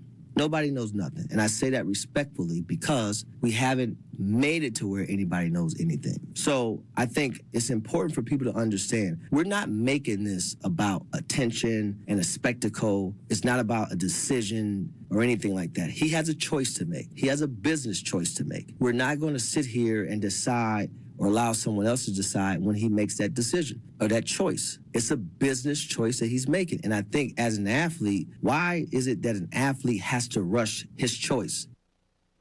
Well, you got a couple of reasons there. And I'm trying to put myself into that frame of mind where, okay, like I could see it from that perspective, right? It's LeBron James. Yeah. He's got to make a decision. It's a choice. That's it. Like there's no Tough rush. decision, yeah. But at the end of the day, man, you're a part of a business. And this might sound like woe is me, but the commissioner called you out. Like there are plenty of reasons why you need to make this decision sooner than later. Regardless, like I have no problem waiting, Ray. I really don't. I have more of an issue being strung out. Did Adam Silver prolong this process by calling LeBron out? No. This was the plan all along. LeBron marches to his own beat. And Right. he should because he's as great as advertised. He is that player. He has earned it. 23 years in the league. I'm with you. But at this point in time, it's just nauseating. It's irritating, and it's just more of the same. Look at me. And whatever Rich Paul wants to say right there, I'm not buying. Well, yeah, Rich Paul, it's rich for him to be on his own podcast saying we don't want to get attention out of this. I like that. Whereas I would argue, and I knew the podcast existed, but I would argue 50%, 60%, maybe 70% of the audience that they have right now on that podcast has been generated over the last couple of weeks because people are interested in what Rich Paul has to say about LeBron James. Sure. I mean, every site right now is giving you day-by-day updates on what's happening on that podcast. You know, Bob Cooney was on the show with us and told us to enjoy this. At what point does it change for Bob? That's my question. Because, yeah, I was in Bob's shoes last week. I was excited. Could potentially land LeBron James. This is unbelievable. And I'm trying to enjoy the ride. But then you get that stuff. You wake up to Rich Paul. Say, this isn't about attention. I mean, I'm cool ripping Rich Paul. I enjoy that. I just think that there are a lot of Sixer fans that are probably going to be backing me on this one. Oh, yeah, no. Like, it's exhausting. We mentioned Take Tuesday earlier. We'll get back to it coming up on the other side. I got a Take Tuesday today of, like, if LeBron's not signed by Friday, I'm out on LeBron FC forever. Again, I'm not out. I'm just out on being strung along. I'm out on trying to read the Instagram posts. I'm out on firing up Netflix to listen to Max Kellerman and Rich Paul like I've done the last 3 episodes. I'm out on all of that. I still want LeBron. Don't misconstrue what I'm saying. I still want LeBron, but I'm just the attention. I'm done with that. Are you in on ChatGPT? I think we all have to be in on AI to some degree. Nick Sirianni's in. This is coming great. up. This is We'll talk great. about that. We'll also get back to Take Tuesday, what we've got so far at 610-632-0975. He's Sean Brace. I'm Ray Dunn. That's Middays Marks, 97.5 The Fanatic. Philadelphia.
causing chaos. I heard Bill was, he's going to poke Ricky today about the hacking, but I heard yesterday I had a situation explained to me, and Ricky, that's what happens when you work with Bill. That's what I'll leave it at. Gets into your personal life. He starts asking prying questions. He puts you in a bad spot. Gotcha. That's what working with Bill is all about. Well, I did enjoy the fact that you were a little honest with us finally about your personal life. I was. Opened those gates up. I did open the gates up. It's funny you did that without John here, though. So I would imagine he's going to have a little bit of an issue with that, but that's all right. Here's the deal. That's the also World John. Cup ended. That was a timely story. Will it be timely next week, though, please? Yeah, sure. Okay, great. He can go Monday or back Tuesday? into it, but yeah. I don't know what more we're going to get from it. Oh, I can't wait. I know John's mind will work in a different way. So. Yeah, he can try and pry any more. I gave what I wanted to give right there. That was what I gave on that. If you missed it, go back to yesterday and get yourself to the 1 o'clock hour. You deserve a beer, right? I think I deserve at least one drink out of it. There you go. Yeah. It doesn't have to be with her. Well, it's funny. It's just a Venmo. Didn't you just bring that up to me last week about the buying the bachelor a drink? Bachelorette. Yeah. The buy the bride a drink. Buy the bride a drink. Right. So who's that story post for? Really? Who outside of the bridal window of people, grouping of people, is going on to Venmo like I should send the bride a drink? Family members. That's what I'm saying, but they're part of the group. Fair. Friends that did not get the invite. There are a lot of friends that are like, "Oh, I'm thrilled I'm not there. I'm going to go give you $10." Well, it is a big day for her. Big, And to be clear, we're talking about on a bachelorette party. We're talking correct. about the buy the bride a drink. Like they put the Venmo up on the Instagram story. I just see it, and as a single guy, it's the last thing I'm going to do. Got you. Understood from Unless that it's like one of my best buddies' fiance, maybe I consider it. But really, honestly, it's probably the last thing I would do. I need to realize who I'm talking to, and from that angle, that approach of where you're mentally at. Yeah, I'm a single guy. I'm not buying her a drink. Right. I'm going to buy a drink. I'm not buying it for, Just double get tap. married. Double tap the post, like it, keep it moving. No, I'll just keep moving. There you I don't go. need to double tap anything. I don't need to like stories either. If I like a story, it's going to be a mistake on my part. All right. From liking stories to a story that I read yesterday from Zach Berman. Actually, we got Take Tuesday. We got a couple. We want to clear this up for people. So, Take Tuesday, we got your ability to get a $50 Rita's gift card. You hit us the voice memo. We want voice memos 610-632-0975. We want your scorcher of a take. The best one that we get today will get you the $50 Rita's gift card. And, oh, by the way, I'm sending that gift card to you. Yes. So BP behind the scenes was like, I can get you a gift card, but, man, people don't pick them up. It's tough. I'm like, I will send it to that person. Right. I've been doing this a long time. DoorDash driver, Sean Brace. I am hooking you up, all right, with a $50 gift certificate to Rita's, Ray. You can get a lot of Rita's, my friend. Matter of fact, that's probably 2 trips for the family, okay? I'm thinking about the number of gelatis I could get. Oh, you solo? By me? Yeah. Well, you think I'm buying a gelati for someone? Send that I'm to not the even bride. sending the bride a drink. There you go. Send that to the bride. There you go. All right, so voice memos on the Davis Honda text line, 610-632-0975. Give us your hottest take. It's in honor of Take Tuesday. Sean Brace getting off his chest. He believes that Cooper Flagg's going to have a better career than Victor Wembanyama. You can beat that one. We're sending you a $50 Rita's gift card. Pretty hot. So we got some on the text line. We'll see if those people follow up with the Davis Honda text line with the voice memos. What do you got in there, Austin Jones? Alrighty, so this is Pete from Drexel Hill. He says, my take is Bill Belichick is a cheating weasel and does not belong in the Hall of Fame. If we take the sanctity of competition seriously, if we take what we teach our kids about right and wrong, then he's seriously a fraud and he doesn't deserve to be in the Hall of Fame. Ooh. So if you give me that type of scorcher in a voice memo on the Davis Honda text line, 610-632-0975, you can go get yourself some Rita's. We'll have a $50 Rita's gift card for you. That's pretty warm. That's warm. That's warm. certainly a warm one. Saying he doesn't deserve to be in the Hall of Fame is a warm one. Yeah, that's... you always have to ask yourself can you tell the story of the league without said player? And you can't tell a story without Bill Belichick. I don't think you can. No. Okay. So I disagree with Pete on that one. Yeah, sorry. But I like the spirit of it. Keep Just like I firing. disagree with you saying Cooper Flagg's going to have a better career than Victor Wembanyama. But do you disagree with the 5-year window of him winning a championship? Yeah, I do. Okay. Yeah. I prefer you to disagree with that one because that's the original take. Yeah. I'm getting a little hot, though.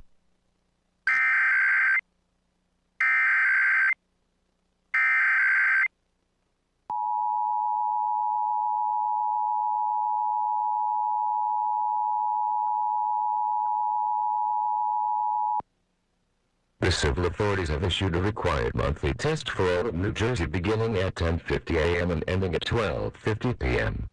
The New Jersey Office of Emergency Management is conducting a test of the emergency alert system. Had this been an actual emergency, the attention signal you have just heard would have been followed by official information or instructions. This concludes the test of the emergency alert system.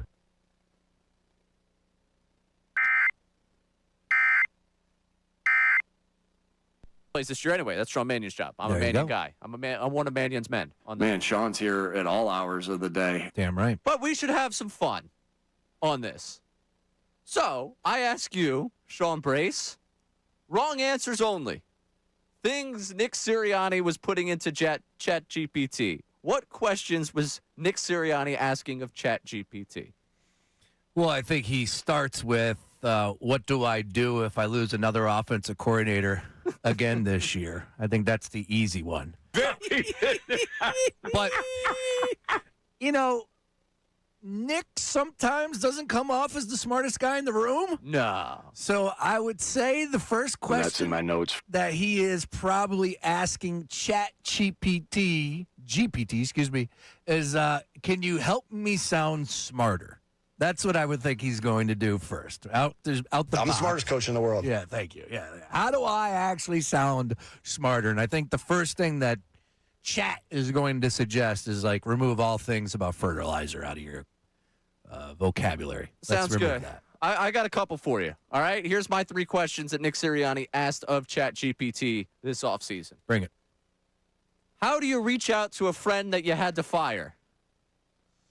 That's a good one. Him and Kevin Patullo, pretty good friends there. He's had to remove a couple of his friends last time I checked, right? So there's great advice on ChatGPT. I'm going down this path on this one. Oh, My okay. second question for you. What other receiving routes are there than hitches? Ooh, that's a great one. That is a great one because if you paid attention last year, nobody ran the hitch more than the Philadelphia Eagles. I think ever. And finally, Yes. does the last name Mannion have any Italian ties? Oh. Dun, dun, dun, dun, dun. To which ChatGPT, I say this as 50% time, by the way, before everyone starts getting mad. Yeah. Does last name Mannion have any Italian ties? The answer is ChatGPT does not know. No. That's a shame. Oh, Well, do you have an issue with it? I know we're having fun with it, but do you think No. it's going? You don't.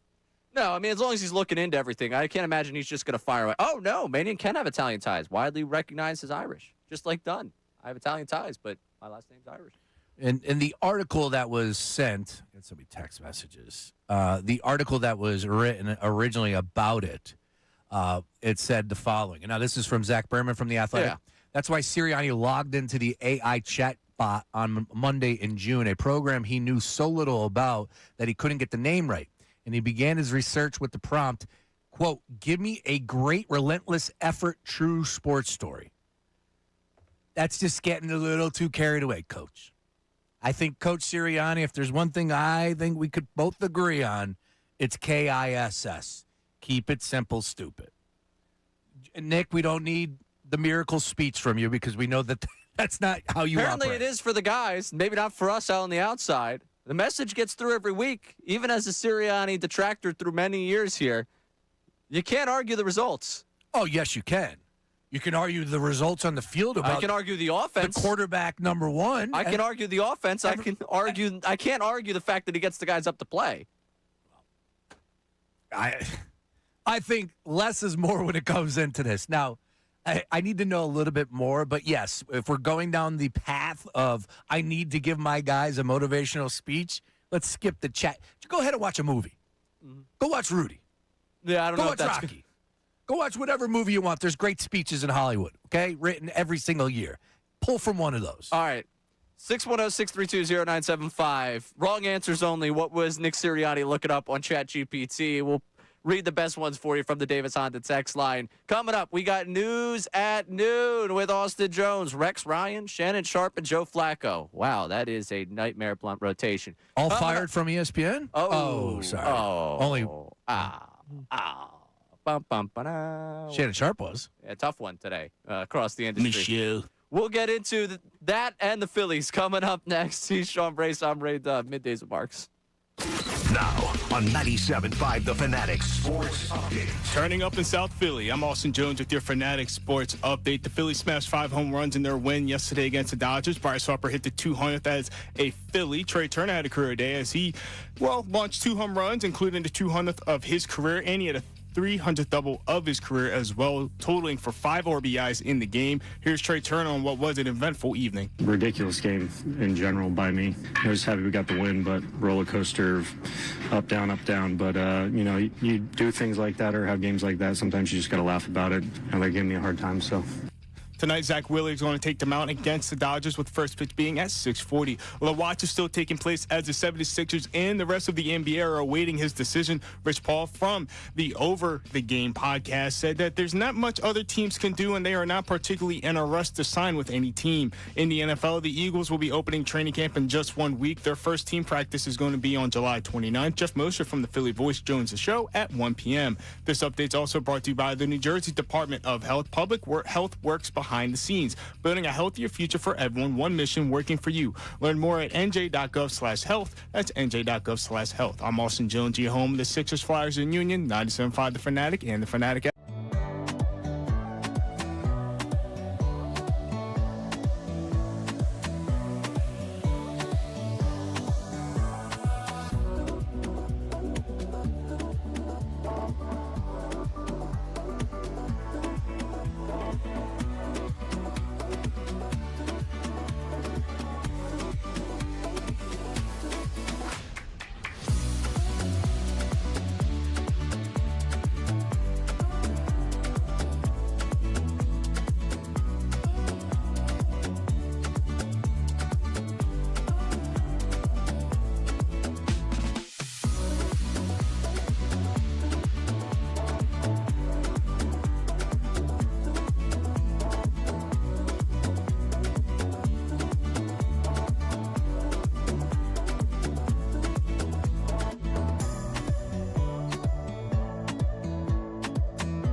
Are on the brink of breaking again.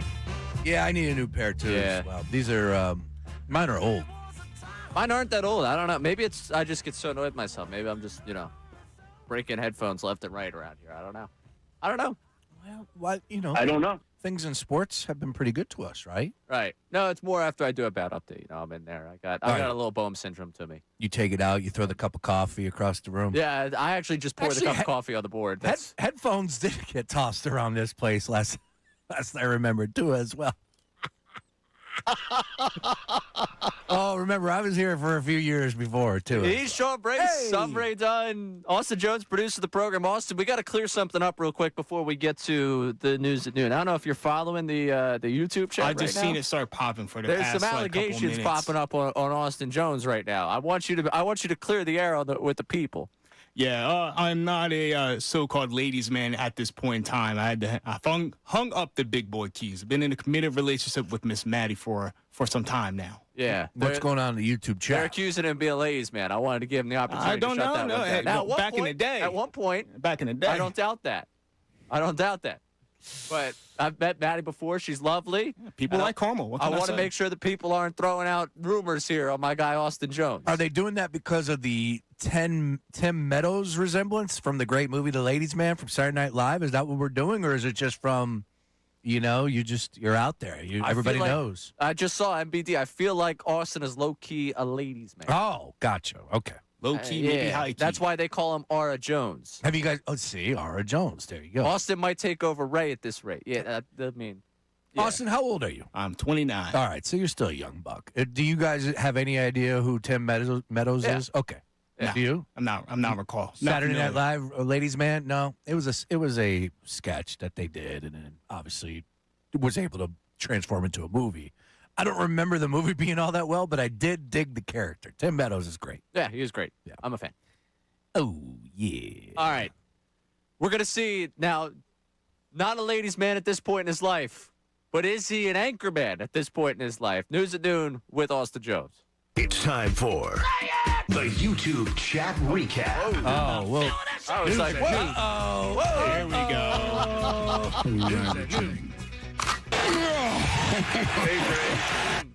You pissed me off. I don't know. Oh, no. And you're running. Settle down, Fitzy. Just settle down, buddy. Stay on target. Who's that dude? So you reach for the savage and turn on YouTube. Lose my freaking mind. You gotta figure this And my man Ray fills you in. But on the news. News at noon. And I knew there was no help from Sean. I catch a stray. You do. News at noon. You've helped once or twice. Skip. Stephen A. and Mad Dog. Some bad player podcasts. Drive us crazy. So bring it to us, Ray. So here is the news at noon. All right. That was a chaotic minute of radio right there. I appreciate every second of it, but I feel like my head's spinning right now a little bit. What do you got for us, Austin? Let's get back on target here. Stay on And target. It's funny how the YouTube chat kind of knows what we get into in regards to, well, some ladies talk here. Oh. There's a new fan group, and I think Sean Brace might know who it might be, because she's a country artist, Miss Ella Langley. Oh, yeah. Are you an Ella fella? He's in Texas, I can tell by the way. He does have around that song, yeah, sure. Yeah, so that song has now spent about 14 weeks on the top 100. I saw that, and it's going to break, like, records. Yeah. Big time. It's a good tune, but I'm talking, like, Whitney Houston, I Will Always Love You from the Bodyguard records, what I was reading. Exactly, and Miss Langley has a new fan in the club. The one and only Rex Ryan. Oh. On Twitter. Does she have good feet? Yeah, that's the first. She might. I don't know. I don't know. Per Rex his Ryan. Twitter. Look, I've been around football my whole life. I've coached in Baltimore and won a lot of football games and seen some incredible performances. But let me tell you something. Ella Langley had Baltimore in the palm of her hand, as the kids say. Wow. I'm officially an Ella fella. I don't make the rules. Yeah, good for him. I never thought I'd see the day Rex Ryan was posted about Ella Langley, but here we are. A little thirst to him on this one. He's always thirsty. Rex Ryan. Yeah. Rex Ryan's always parched. Let's put it that way. The Ella Langley Google search that just tossed him. Number one, coming to Philly, coming to the link I on know. July 31st and July 1 or August 1. Yeah. Is she on tour with Morgan Wallen? Is he coming? Is that who it is? Is she on tour with him? She does have a song with him. All right, so that that's could be possible. She Let's just see. suffered a wardrobe malfunction while opening for Morgan Wallen in Baltimore. She is, while opening for him in Baltimore. Correct. Would that be the concert that Rex Ryan was at? That is correct. Yeah, this Way too thirsty. There you go. Way too thirsty. Now, she is on tour with Morgan Wallen. so he's coming to town, Lincoln Financial Field. So he does the walkout. Yeah. Who's he doing the walkout with? Coop and Big Dom. I'm willing to put a lot. I might put like an organ of my body on the line for this. He I just put had like a kidney on this. He had Ray Lewis in Baltimore. Yeah. Justin Tucker was unavailable. Jason Kelsey. But yeah, it could be Kelsey. I'm thinking of offensive lineman. Kelsey's an easy one. Landon Dickerson. I'm telling you, Coop With his and Big Dom. lawnmower. Tell me Coop's not going to be at that concert? Coop gonna be at both nights. Yeah. Coop might be in Dallas with his honey. Might be her too walking out with them. Yes, but Ella Langley, big fan. She I think you can count me as an Ella fella. she doesn't have like that's the one. That song is awesome. It's a good song. Now it's overplayed and it's run its course, but there are remixes that give it life. I listened to a few of her other songs. They're all right. They're all right. I only listened to the one. Okay. I could be an Ella fella for that. Okay, you can. Yeah. And I don't know if you want to go to that concert for $135, but knock yourself No, out. I got plans that weekend. I do like Morgan Wallen though. He's got some jams. Yeah. What do you mean? Yeah, he's fine. Yeah. You don't like country. I'm going to my guy AJ over here. Austin Jones, you Morgan Wallen fan? Sure, why not? What's if it's with on, if it's on, I'll listen to it. I'm not going out of my way to put it on the iPhone when I get in the car from here. Okay. Yeah. You know, he's got himself a little bit of reputation Yeah. off the field, off the stage. Might keep me a little bit away. Yeah. You know. Take me to God's country, people. Yeah. What do we got from Shannon Sharp? Alrighty. So, as Sean Brace points out from time to time, the economy and financials can put people in a tough position. And Yes. and you're not able to do some things that you would necessarily maybe want to do. Well, Shannon Sharp had, an issue with potentially a private jet company when he was trying to just get back home with his buddy Joe Johnson. Hey, wait, hold on, wait, time out. They canceled y'all flight. Yesterday. Both of y'all? Yes, we're on the same flight. So why y'all ain't called me to hang out? Man, Ocho, you couldn't come down there. The cars was flooded. I mean, you ought to see the cars underwater headed to the airport. Underwater? Yeah. Oh, snap. Yes. Okay. And then, Ocho, so today we're in the airport.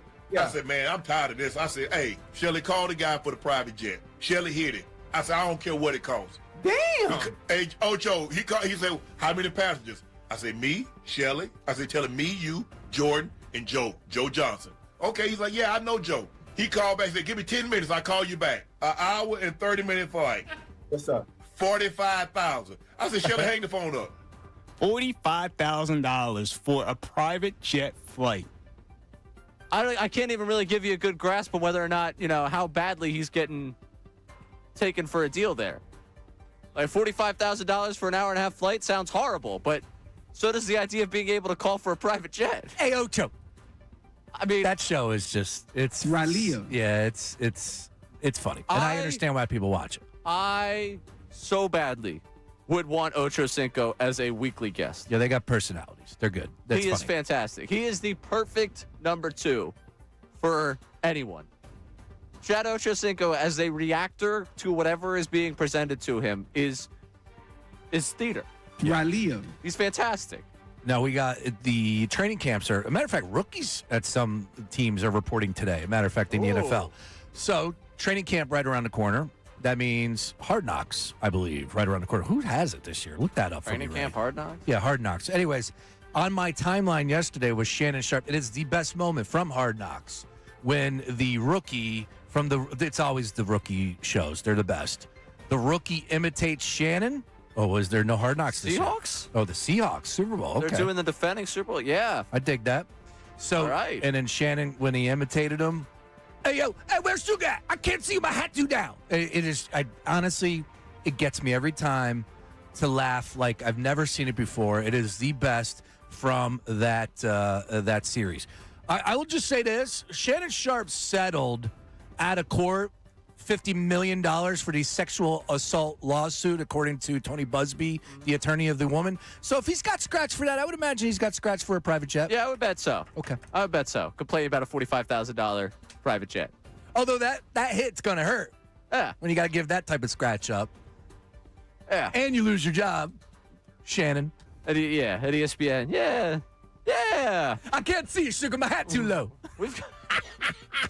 All right.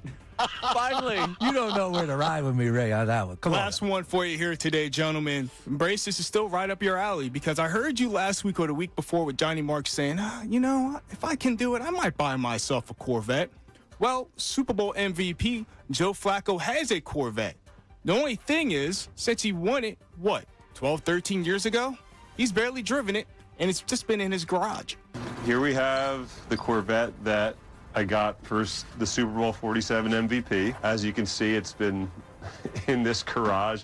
I think it's been in here for probably 5 years. It's kind of like a little trophy. I mean, you keep your trophies stuffed in the attic somewhere, and this is just a bigger version of that. We are not getting in this car right now because we have no idea where the key is.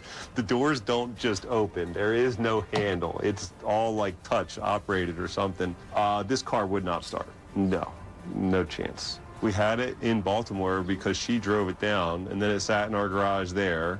Well, you did take the kids out like a little bit on our street in Baltimore. Yeah. Okay. I've been in it. That was, I think, the extent of not what much. you've driven. I do not fit well in this car. I'm a functional person, so the car doesn't function for us, but it's just such a trophy, just such an amazing feat that you can't get rid of it. Oh. No, you can't. I give the wife credit because, gentlemen, as a person that has history with automobiles and trucking and it's a hobby and everything, guys have, millions of dollars worth of vehicles in their, collection. There's a lot of mistresses out there that don't want their husbands to be having all these toys, and they ask for them to sell them, and then the guy's heartbroken looking for his car again. So the fact that she's like, yeah, we can keep it, just put it in the garage, and it's got about 13 inches of dust on it because it's on. You can watch that part on The Quarterback on Netflix. I'm racing. I'm racing after that little hit there. After Flacco and his wife talking about the Corvette. I'm racing to watch Quarterback. That is a show that I've never watched. Really? Yeah, I didn't watch Quarterback. Yeah. Or Wide Receiver on Netflix. I got like a couple episodes in. And this year's or just in general? In general, not yeah. Well, I will say this year they're following Baker Mayfield, and Baker Mayfield, I don't know if you knew this, decided to talk trash to Quinyon Mitchell. I saw and that. say, who are you? But you must forget that Quinyon Mitchell is, now he's an all-pro. He held your boy Mike Evans to, absolutely nothing. Oh, and he's Super Bowl champion, so. Well, let's rewind that. How did that come about? That was week 4, I think, whenever they played down in Tampa. Year. Yeah, they were going back and forth on the field. He's Gotcha. like, who are you? Understood. Which at that point he was the Super Bowl champion in his second season. But yeah, Baker was yelling, who are you at Quinyon. Couple of picks in the postseason, no big deal. Yeah. So, hey, listen, I saw that. The bigger thing I saw from Baker Mayfield was that he decided after 3 days to move in with his now wife. They went on a first date. He lost to, I forget who it was, out there in L.A. She was out in L.A. He stayed out in L.A. with her and her brothers, just moved in after 3 days. My decision-making grade for him, if I was doing Madden, I would have dropped it considerably. You don't move in after 3 days. I mean, it worked out for him. Good for them. But I need a little bit more breakdown. I have to go and actually watch this now. Yeah, now you guys it's got a me clip. intrigued. It's a viral clip. You now don't you have got to go me watch the intrigued. whole episode. All right, good, because I don't want to. Yeah, I'm not going to force you. Oh, by the way, Flacco, 22 of 33 for 287, 3 touchdowns, won him that Super Bowl MVP against the 49ers. Man, I remember that game. I had the 49ers, and I was bummed because that game came down to the final drive, and Jim Harbaugh decided to change his approach inside the 10 that got you down there. All of a sudden, they start throwing the football. It was not good. It was PI. Yeah, it was ridiculous. But that was I just remember the lights going out. Yeah, the lights going out. That was crazy. That was insane. Jacoby Jones, touchdown, RIP to my guy. That was a great Super Bowl, 34-31 final score. It was a great Super Bowl. Anyways, it's funny because people always wondered whether or not Joe Flacco was elite, and all he did was, Yeah, he did the ultimate sales job, though. He was coming up on a contract, and next thing you know, he takes the team to the Super Bowl, and he got the bag. That's right. Yeah. I mean, I feel like you want to go. I don't know. Do you want the first 5 years of Flacco to be the comparison of the way the rest of the thing goes? What do you mean? Like, I'm just saying. We could do the first 5 years of Flacco as a starter, as all he does is win. Yeah. I would feel like you want a better arc for the rest of the career for Jalen Hurts. I am. Whoa. Who's bringing up Jalen Hurts here? Yeah. Ray? That was just real subtly brought up there. Yeah. That's the funny thing that makes me chuckle. There you go. Whoa. In unison. Nice work.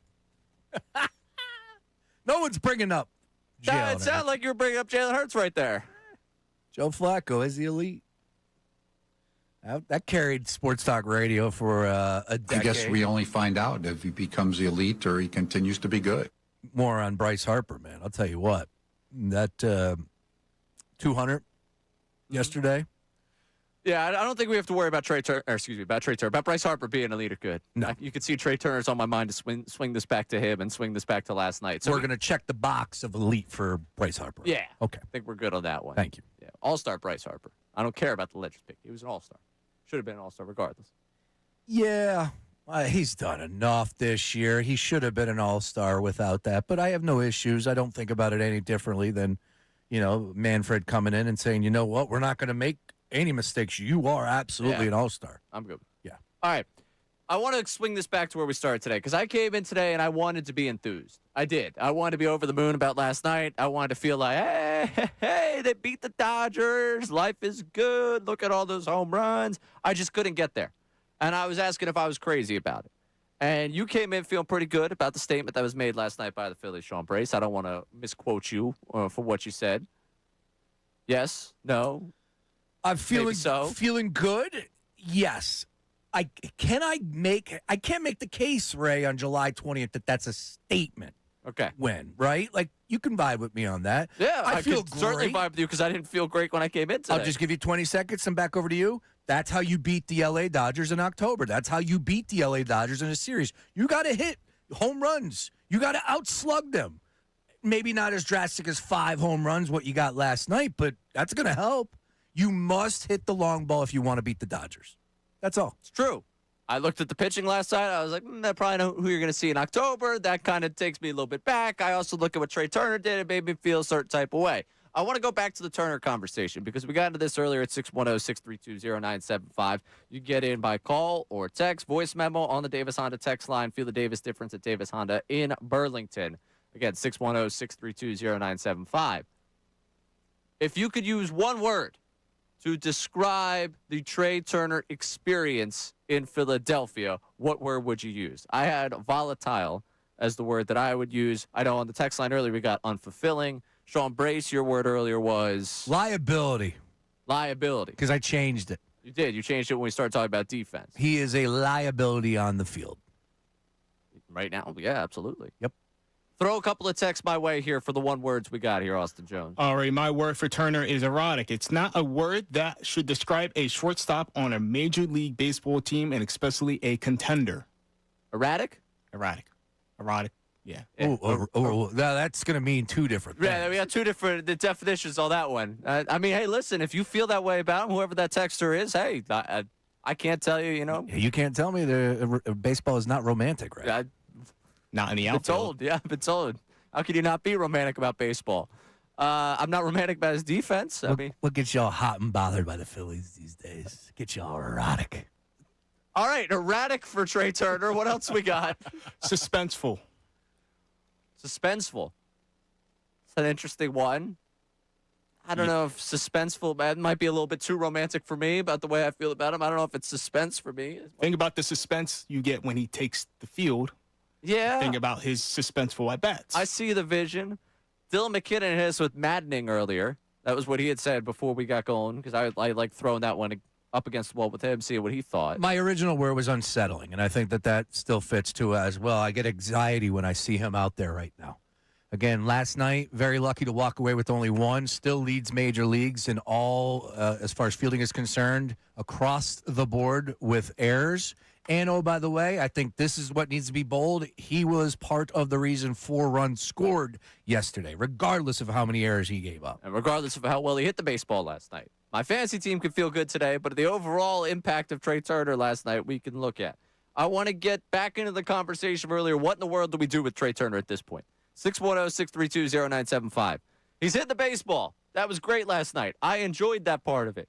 I also was subjected to the defense. 1 error and 3 misplayed balls because we're not going to call them errors. We're not going to assign him errors. We're just going to say that he misplayed the baseball and give out base hits to everyone that hit it to him last night.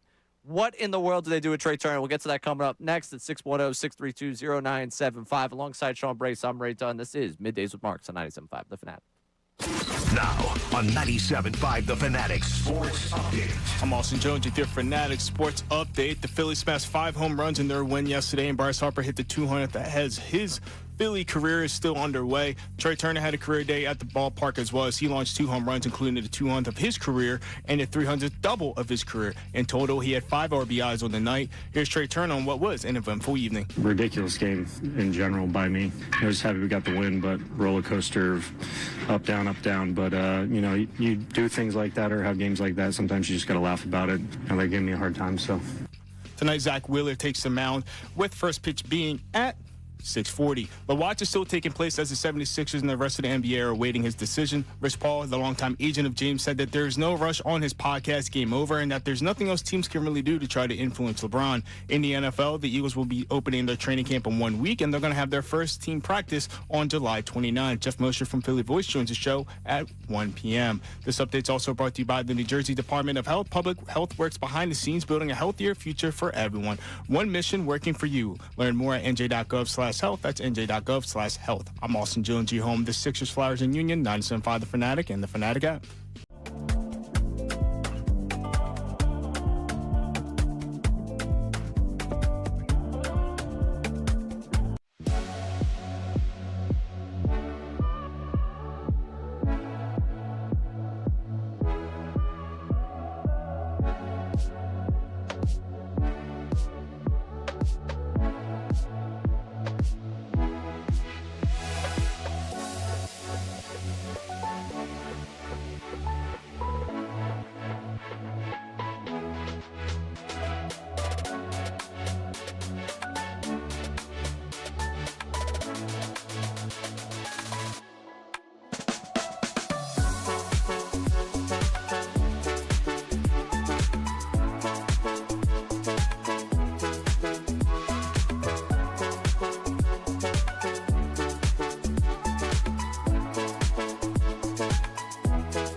Clutch Sports is hosting its first ever golf invitational. Oh, fantastic. And Pat McAfee was invited. Oh, that's great to hear. And believe it or not, Sean Brace. Yes. Pat McAfee accepted the invitation to go golfing with Rich Paul. Very cool. Very nice. I'm happy for all parties. The invitational is August 24th.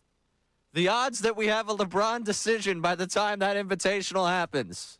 Where's the invitational taking place? Did they announce that? I just got a text from I've got a couple of people in this industry that are just watching every single Rich Paul. It was not Adam Aronson that texted me about this. My buddy Kevin texted me, big news off the Rich Paul appearance on Pat McAfee. I got excited because I'm an idiot. And that's what happened. Yeah, look, he's on the show. The one thing I would say about McAfee is they tend to be a little bit looser. I'm talking about guests. McAfee and his cast of... telling me that it's not exactly Watergate-level journalism going on. No, I would actually... Yes, I get your point, but I would also say, like, he job accomplished with McAfee when he brings guests on. Yeah, they he gets open what up. he needs. They give him real answers. They don't coach talk them. They don't coach speak them. He also has some good cast members. Right. Wherever it's D-Butt, who former football player, so on and so forth. So look, they got a nice way of going about it. I know that there's a big conversation being had on the timeline right now, Ray. That's somewhere in that world of the Venn diagram. It's overlapping a little bit. It's with the ESPN layoffs. Yeah. And if you don't know, unfortunately, ESPN is going through a round of layoffs. Yesterday was Ryan Clark. Large round of layoffs here. Rather large. You're right about that. It's a new Ryan day, Clark man. mid-show. It's a new yesterday. day. Yeah, Carl Ravitch, 33 years with the team, with ESPN. Sucked. Called the game last night. Yeah, that was the crazy part for me today. It's like you wake up, maybe, I don't know if he goes home post-game, wakes up in a hotel room in Philadelphia. He didn't know. They recall, I believe it's the reporter, Andrew Marchand with The Athletic, had called him to, like, hey, can you confirm that you've been let go? And he didn't know. I don't know.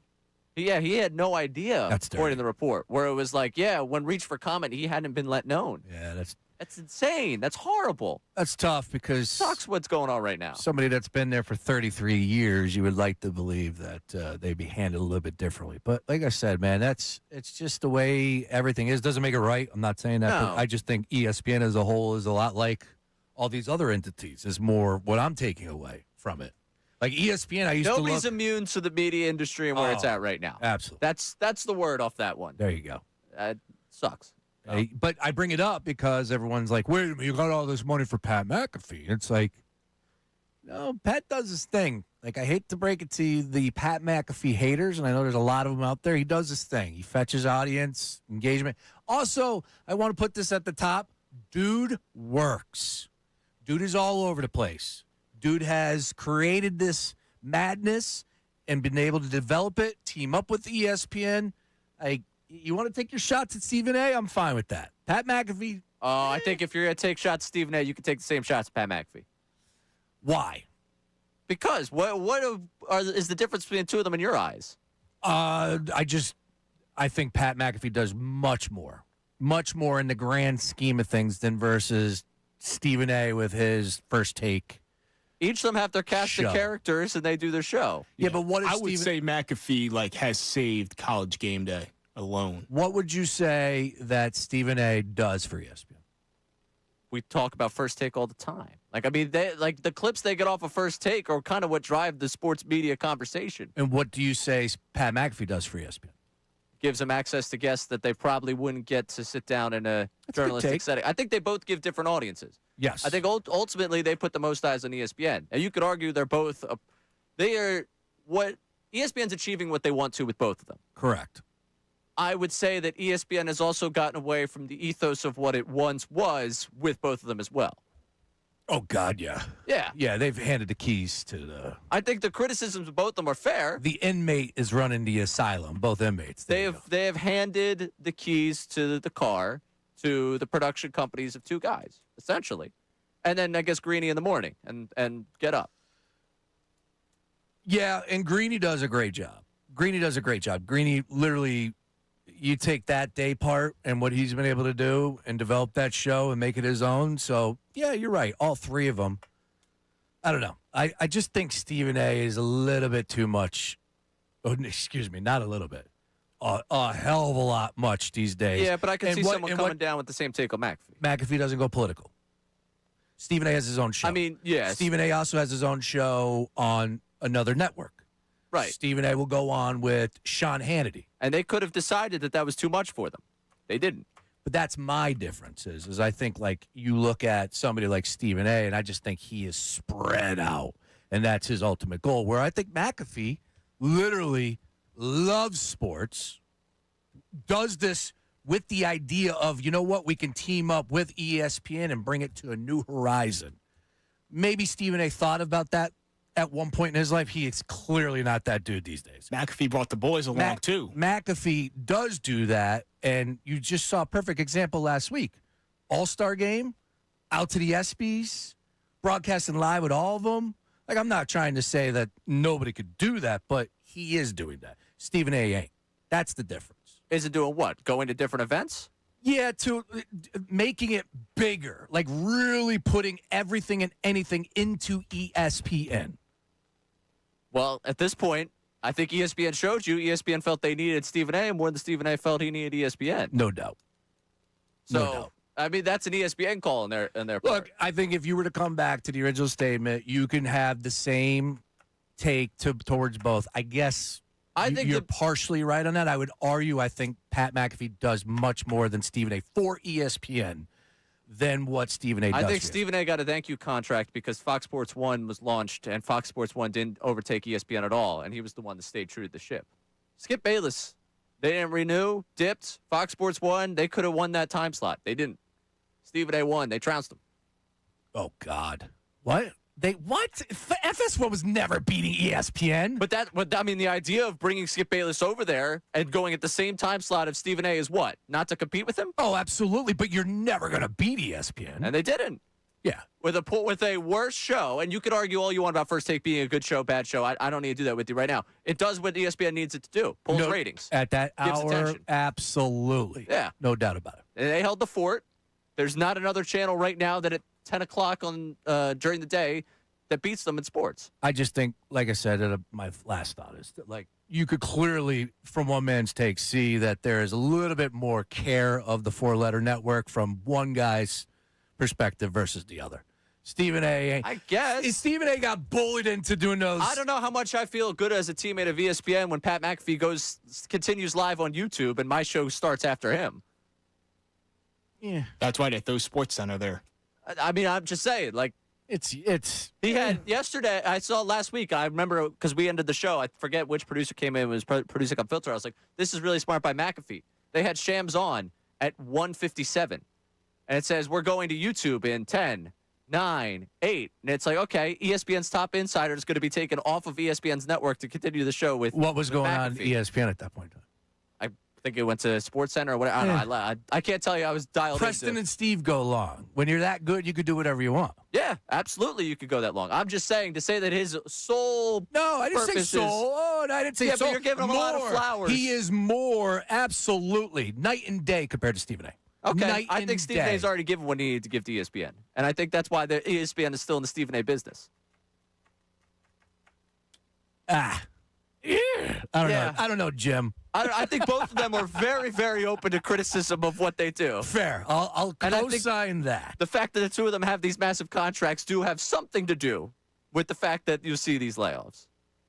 Oh, But no doubt. It's the going rate for someone yeah, big. Yeah, I can't argue that. No, but All I right. think, We need to take a minute here. We need to give Ricky his attention. Ricky, how are you? Hanging outside the studio right now. Not great. Yeah. His Twitter account was Twitter hacked. Yeah, he was just all behind you, flipping me off. I just wanted to make sure he knew that I saw him. There you go. Hi, Rick. We see you, Ricky. Well, Ricky's going to give us something later on about Trey Turner. We're going to get back into Trey Turner coming up here because I want to get into the ESPN layoffs at some point. We did right there. So yeah, it's very unfortunate. No Tough one. to see. I love the fact that you get these front office sports outlets like, we're doing this respectfully. Whatever, dude. Just get your clicks and keep it moving. We're all reporting on what's happening. We're not. I don't have any inside information on what happened. No, it just sucks. It sucks seeing anybody lose their gig. But back to the Phillies, who were on ESPN last night. Trey Turner. You sent in your one word to describe the Trey Turner experience. We will get to more of them coming up next. And also, what do we do with Trey Turner? We'll have Philly Voices Inside the Birds, Jeff Mosher coming up at 1 o'clock. Following that, Club Hurts conversation? You wanted to get into one today. I know you got something for the NFL Top 100 that's coming your way in the 1 o'clock hour. Yes, we love lists. But next, Turner. He's Sean Brace. I'm Ray Dunn. Middays Marks, 97.5, The Fanatic.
We are close. Sean Brace, I know you can feel it.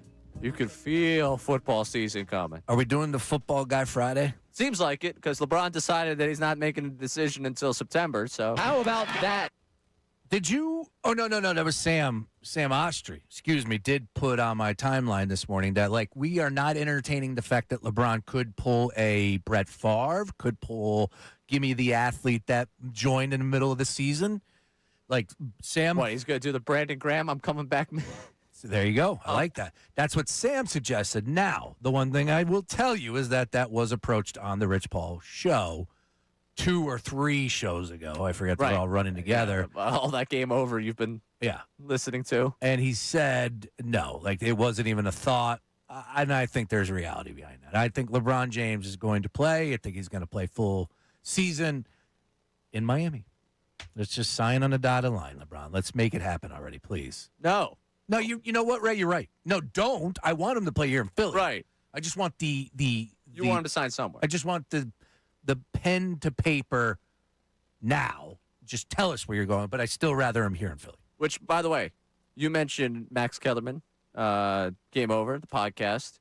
We have the Club Hertz card that we are going to send to one Max Kellerman as a member of Club Hertz. Big Max Kellerman fan. Yes, we have a way of getting in touch with Max Kellerman, and we are going to let him be the first national member of Club Hertz. It would be hysterical. Are you putting a written note? I feel like that has to come from someone higher than me on the pecking order. Then I will work with you on this. Okay. I will definitely put pen to paper and get Max Kellerman. I will also print out the picture of Max Kellerman and I in Vegas when we were So we're going to send like a whole love letter. Love hurts, man. Love hurts. There you go. Anyway on, as they say. Anyway on. We'll talk to Jeff Mosher, who is a self-proclaimed member of Objective Club Hertz, as of our conversation. He's objective with everything he does. That's right. That's why I'm not making things up love here. Moshe. We love Mosher. How do you not love Mosher? Yep. We'll talk to him coming up in about 15 minutes' time at 1 o'clock about all things birds. But Trey Turner, we got some words on the Davis Honda text line to describe the Trey Turner experience. Austin, what do we got?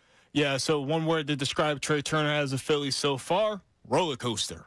Roller coaster. Now, that's 2. It's a kind of, a little bit of a, Charles Barkley. I think you can Steve make that Nash, a compound Chris word. Paul, must-see TV. If anyone's getting the reference there, 2 words, Steve Nash, Chris Paul, must-see TV. Yeah. Yeah. Kind of that for me, but I get it. Roller coaster. We can put the hyphen in there, right? Yeah, all right, fine. I'll let you go with it. All right, another one would be uncertainty. Yeah. Yeah. Just so you know, roller coaster, Yeah. 1 word or 2 words, it says AI over you. Both are correct and widely accepted. Roller coaster. There you go. Of love. That's AI. What does it know? It's giving Nick Sirianni advice. Jeez. All right. Any more on the Davis Honda text line? Yeah, kind of what one texter said earlier about maybe Sean Brace today. Drunk. No, I am. No, he was perfectly fine. I am off of my Wimby take or my Cooper Flag take. Yeah, look, I concocted that over the weekend, and just to fill in the holes for the people out there, after the trade Lou Dort to the Hawks, right, which is a real damn good deal, I would say that underneath the radar for me was the number 1 overall pick, Zachary Rishishar, ending up with Dallas. And I'm not trying to make the case that they're going to win this year or next year. What I'm saying is, in the next 5, they will. Yes, they will. It's important for the Dallas Mavericks to surround Cooper Flag with talent, hoopers, like Gansey's doing with the Sixers. Get me guys that could put the ball in the basket. Now, Richard didn't have a great season. I think it was a little difficult with the Hawks. A lot of minutes up for grabs, a lot of names, a lot of pieces, whatever. But I thought he had a pretty good season. I think he dropped 38 in a game.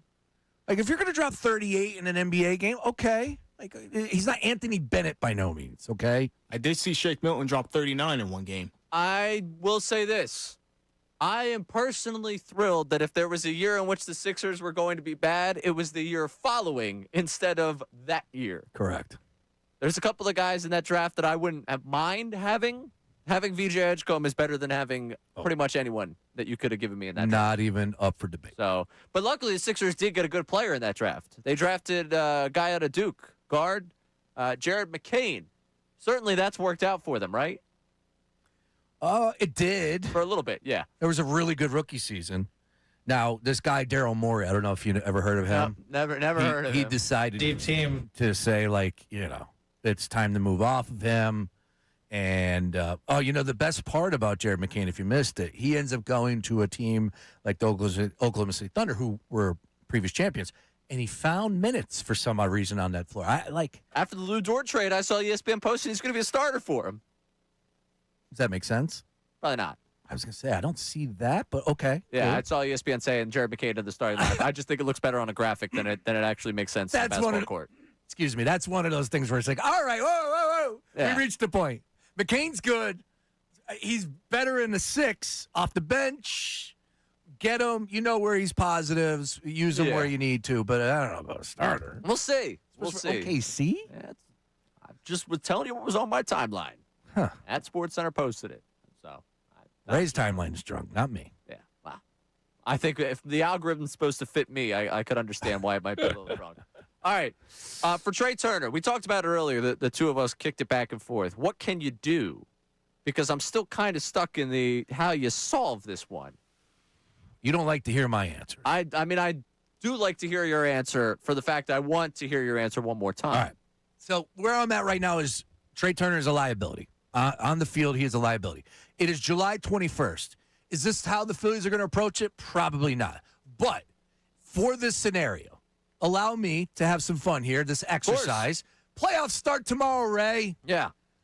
Your Phillies are in the first wild card spot. How about that? Everything's great. Awesome. Yeah. How about that? I get to host the series. Another playoff trip for your boys. He's a liability in the field, and I don't know if I could go into it having him at shortstop and just saying, you know what, this is a one-time deal. He's going to figure it out. We're all right. No, I need to be aggressive in this scenario, and that's what I don't think the Phillies are going to do. And maybe they should have a little bit of a different vibe here. They should be aggressive and say, you know what, we're not going to allow this to bite us when it does matter down the stretch. We need to get him innings elsewhere. I'm putting Trey Turner at second base right now. If the playoffs started tomorrow, I'm putting him at second base. I am. I'm not continuing him at shortstop. I'm just not. He could have had 4 errors yesterday. It is mental more than anything at this point in time. The ball will continue to find him. He is a liability out there. Great at the dish. Move him to second. Let's give that a shot. Obviously, Stott the short. Yeah, that's just assuming that Stott's going to be a great shortstop. He'll be better. Okay, low bar. I'll give you that. Then if you move Turner to second base and he's a poor second baseman, is that just plugging one hole on the ship as another one opens up? That's when Schwarber becomes the second baseman and we move Turner to DH. There we go. That's where's the Stugatz laugh for that one? I mean, it's kind of where we're. I bet you Schwarber could play second base. What do you want to bet? I'm very happy to take that bet. Yeah, probably not. Yeah, I could take that back. All right. Yeah, I was going to say. Never said it. There you Where's go. the deed to your house? But I believe Trey Turner could play the outfield. Mid-season is the issue for me here. The guy hasn't played outfield since, 2016? We're talking about a decade. He's a decade older. He was 24 last time. He was younger than me last time he played the outfield. So rather than make some moves and try something else, you're ready to go to battle with the status quo of him booting balls all over shortstop. I think he could boot balls anywhere on the field for you. And that's the difficult part of this. Yeah, last time, 2016, he played 44 games in center field. I don't think they're moving him to center. No. Moving him left. Yeah, left. And you know what? I'll speak for the person out there yelling at their radio right now. The Phillies went to the World Series with Kyle Schwarber in left. How could you be concerned about this? And for you, I say, you know what? To hell with it. If they make the decision to move him to the outfield, I think it'd be nuts in season because we've seen the way he handles he thinks too much. Yes. And I think he's going to be thinking too much if you start to adjust his position. Like, he's already in his head. I think this just goes further into his psyche. Wasn't it great how the last play of the game came to him? Yeah. And he had to make that play. Unbelievable. Weren't you guys nervous when the bases were loaded and the ball went to him? Because I know I was. Of course. I was thinking he wasn't going to be able to step on the bag. Remember my first word was unsettled, boys. Unsettled. Volatile was the word I used. Now he's a liability. Trusted is the word I would use to describe Jeff Mosher, who we'll talk to coming up at 1 o'clock. He'll join us. The Birds on the brink of training camp. I also saw his power rankings. I have questions for him. Ooh. Yes. Jeff Mosher joins us next. He's Sean Brace. I'm Ray Dunn. This is Middays Marks, 97.5 The Fanatic.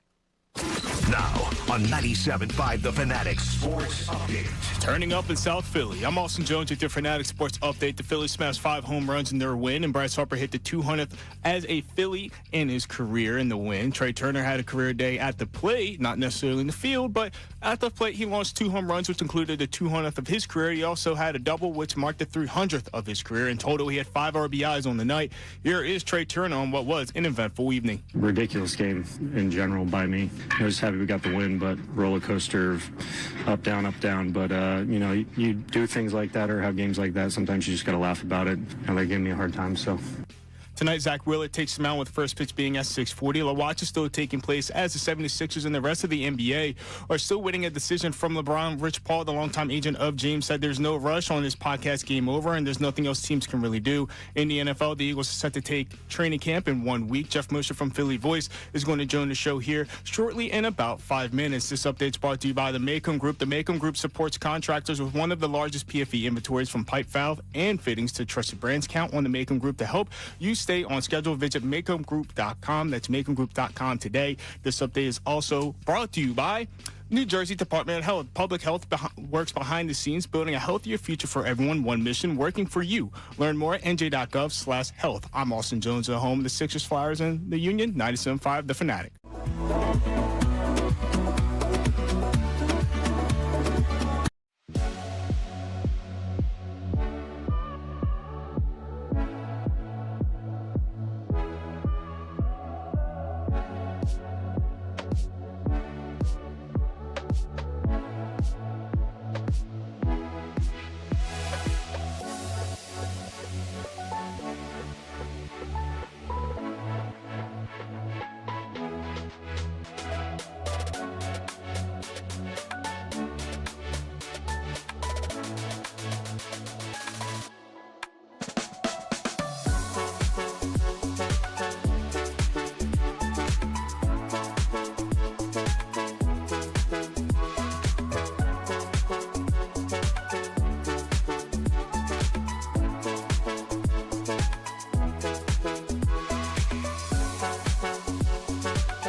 Off of the ESPN and everything that's happening. Yeah. And again, people are getting laid off. It stinks. Part of the entertainment world we live in, but still doesn't make it right. The one thing, excuse me. All right, over there. I don't know. The one, I'm getting all choked up. I am. You know what? Is it the RIP NFL Network? It's interesting you say that because it kind of felt like that was the way it was going to go once Yes. ESPN took over. Is that official or is that just like, I don't think it's official. They still have to have programming, right? Will it eventually get to the point that there is no more NFL Network? It feels like it's going to exist, but it feels like it's not going to exist in the way that they had programming throughout the day. Yeah. Now, that's a terrible take by ESPN if they just off the NFL Network. Well, not about takes. Not about making sense. It's about making dollars. That's it. And they won't off the NFL channel completely. No. You can't do that. You got to have somewhere to replay Bears-Rams for a guy like me on a Saturday night where it's raining this past weekend and sitting there like, man, this was a good game. You know what I watched last night on NBA TV? What'd you watch? 08 Celtics-Lakers Game 7. Wow. Now, it was an ugly game. But you know what's crazy? I'm watching and it's like you got the best of the best with Ray and Garnett and Paul Pierce and Kobe out there and Paul Gasol. Man, that was slow. Yeah. Oh, that was pace is slow, man. That's the first thing that sticks out to you watching old basketball games. Good God, people run. That was 18 years ago, and it felt like a whole different era, man. It was. It was a whole different era. It was. It was. Yeah. Totally different. Yeah, but they still built a super team there in Boston. Yeah, they did. They did. How many Hall of Famers were on the court at one point in time? Like, that was a crazy series.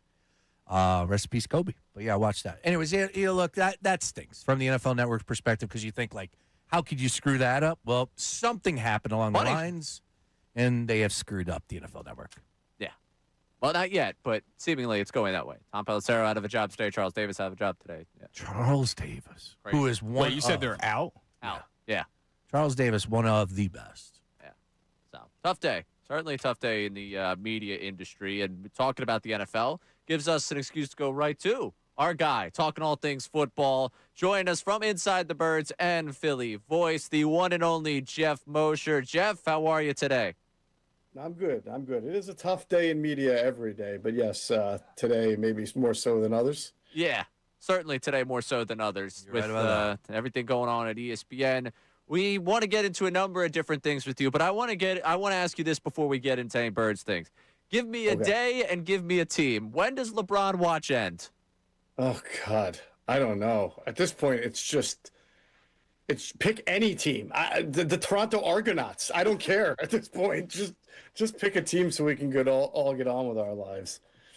Yeah, that's where I'm at too, Jeff. Like, I'm kind of I still want him. I want him to come to Philly, but I'm over this whole charade. And if you got Rich Paul out there now hitting the timeline saying, look, we're not in no rush. Okay, good. Just tell me when you sign your name to the dotted line. That's all I care about. If LeBron's people truly understand Philly, right, and they don't have to, doesn't matter, but if they do, they will know that if they're going to come to Philly, they better make that announcement before next Tuesday, or really Wednesday, first practice training camp, because it doesn't matter. Once Eagles training camp starts, as I was at the Phillies game last night and heard lots of Eagles chants, there'll be reminders of who the number one team in the city is by a mile, and it doesn't matter what superstar comes to any other team. So if he wants top billing and a couple of days to relish it all in, and it's going to be here, I would do it soon. I must have missed you last night at the game. I was there too, Jeff. I can only imagine. Man. Now that you bring it up, we're talking to you. We're doing the crossover Eagles-Phillies here. What do you think Vic Fangio was thinking watching Trey Turner last night? What do you think was going through Fangio's mind watching us that happen? Yeah, he would not be in the edge rotation. All right, I want to get to That was a really strange game, though, to be that good offensively and that poor defensively. So the crowd was basically booing him, then cheering him, then booing him, then cheering him, then booing him, then cheering him again. It's very odd. And they won, so we should all be happy, right? Just don't worry about it, man. Okay, don't worry about it. Enjoy the win, man. All right. Yeah. Jeff, for you, I want to dive in. I saw the preseason power rankings for you. The Eagles come in at 7th, and you mentioned in the write-up, upper echelon talent is there. I want to take you back to the top 10s we saw from Jeremy Fowler. The Eagles with 8 players in the top 10 of their position across football, the second most across the sport. When you look at the Super Bowl odds, obviously not second highest. What is the biggest thing for you that holds this team back from being one of the top people or one of the top teams people are picking to win a Super Bowl? Yeah, I mean, it's just, I think you could argue that each year for the last 4 or 5 years, they've probably had and if you go look at those surveys that the ESPN and Jeremy have done over the last few years, the Eagles are always among the leaders in having as much blue chip talent as anybody, but they don't always win the Super Bowl or even always win a playoff game, right? They've been one of these teams that is always in the mix, and then they're either winning it or they're losing in the first round. Very little in between. And obviously this year is a very, very, it's a radical change in what they want to do offensively. So I think about like the Jaguars last year. They had a radical change offensively, bringing in Liam Cohen, whose offense is a lot. It's a McVay variation. So maybe you'll see a lot of that here in Philly with Mannion. And for the first 7 weeks, they were god awful to watch. I mean, they won a couple of games, but they really were not. I think Trevor Lawrence was, I remember writing this at one point. It was like the 31st rated quarterback in the league through 7 weeks. And then by the end of the year, they looked really good. So I think the Eagles can answer a lot of the questions you may have about them offensively as the year goes on. But I think that the first few weeks might be a struggle. And, the preseason power rankings are just how you think about a team going into the year. I know how we will react if they look awful for 7 weeks, but inside of that building, knowing what you know about the expectations, about the talent, and what they believe they could put on the field week in and week out, do you think the patience exists within the Eagles organization to allow them to have 7 awful weeks and stay the course? No, it has to. And I think when you're asking that question, it's, just like anything, the Eagles are not a monolith, right? There's an owner, there's a GM, there's a head coach, there's a defensive coordinator. And, you could probably find various different levels of patience among each of them. But they didn't bring Sean Mannion here and get captivated by his offensive scheme only to, throw it all away after 4 or 5 weeks. I would think that they understand that when you're making this kind of a change, that it doesn't always happen overnight successfully, even when you do have a lot of really good players. So there will have to be a certain level of patience that is exercised if things get off a little clunky. I think what that helps with, they'll have a defense. Defense should keep them in every game, so they can win some ugly games, right? Kind of like they did in the start of 2024 until they started to put it together. They should be able to win games. So you're asking, there's two different things. There's patience with the offense and then patience with the overall outcomes of games and the team, which may not always be hand in hand. Yeah, I asked that sort of in the vein of what you saw after a month in 2024 where it's like, all right, Kellen Moore, and we kind of want to shift this thing to the running direction. We know the story of, hey, all the offensive linemen going to Sirianni and say this is the direction we should go as a team. I was curious if you could see that type of timeline playing out again.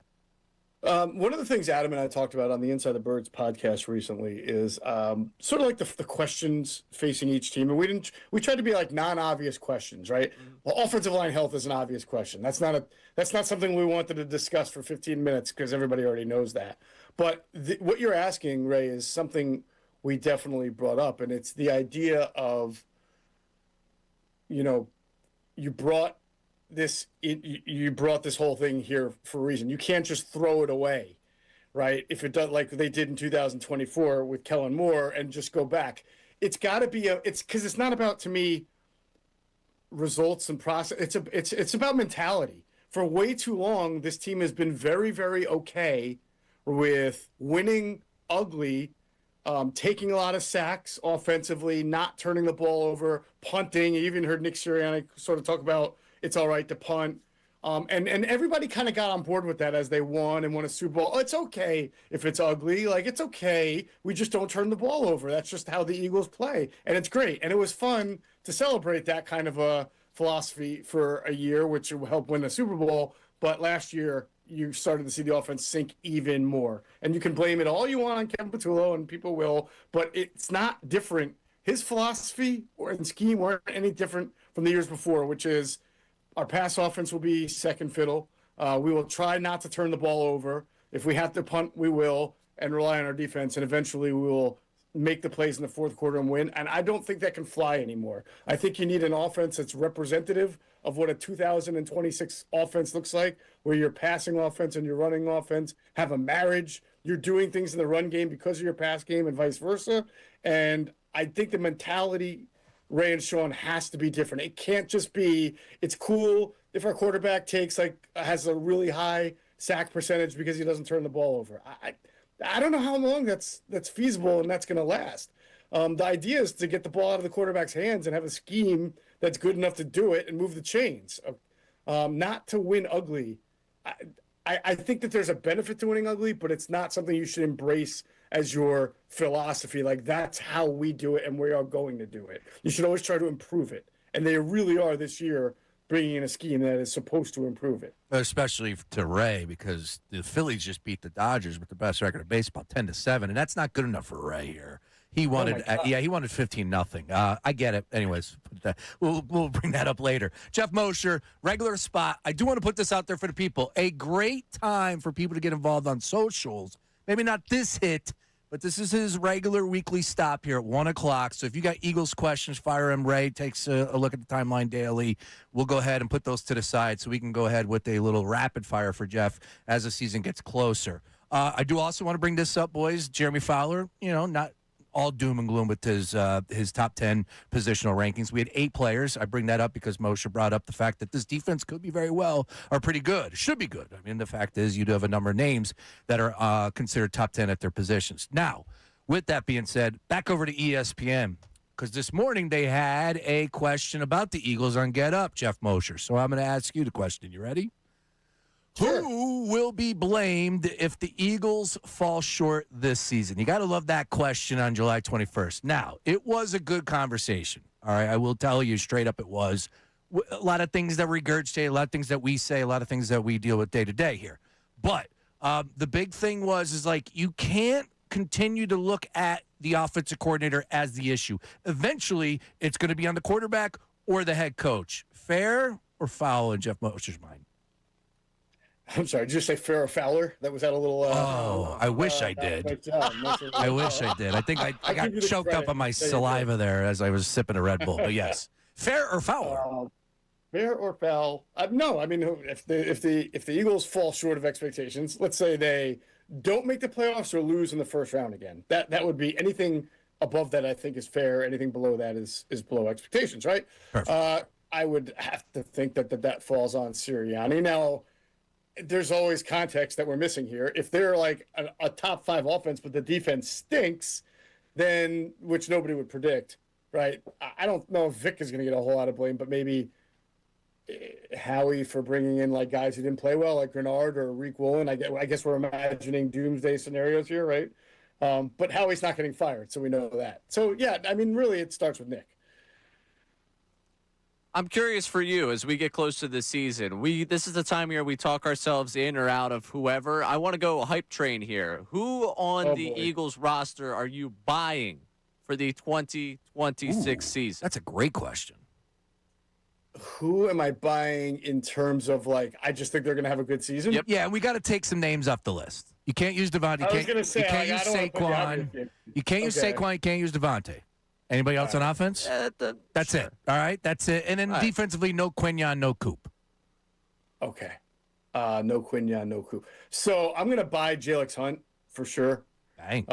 I think he's a real upcoming player. And he might be, of all their 3 edge rushers, their top 3 all around, their best one in terms of playmaking, stopping the run, rushing the passer, being able to get your hands on some balls and coverage, and as he had the 3 interceptions last year, and he's really just sort of scratching the surface of what he could be. His athleticism is off the charts.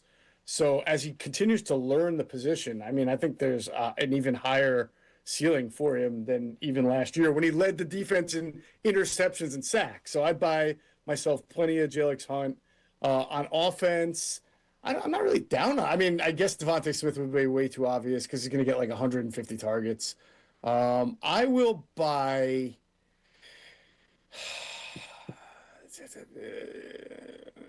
That's a tougher one, man. I'll take Jalex Hunt as the answer. That's a good one. I'm not trying to go with the obvious guys, but I would buy Tank Bigsby if they gave him the ball like 7 to 10 times a game.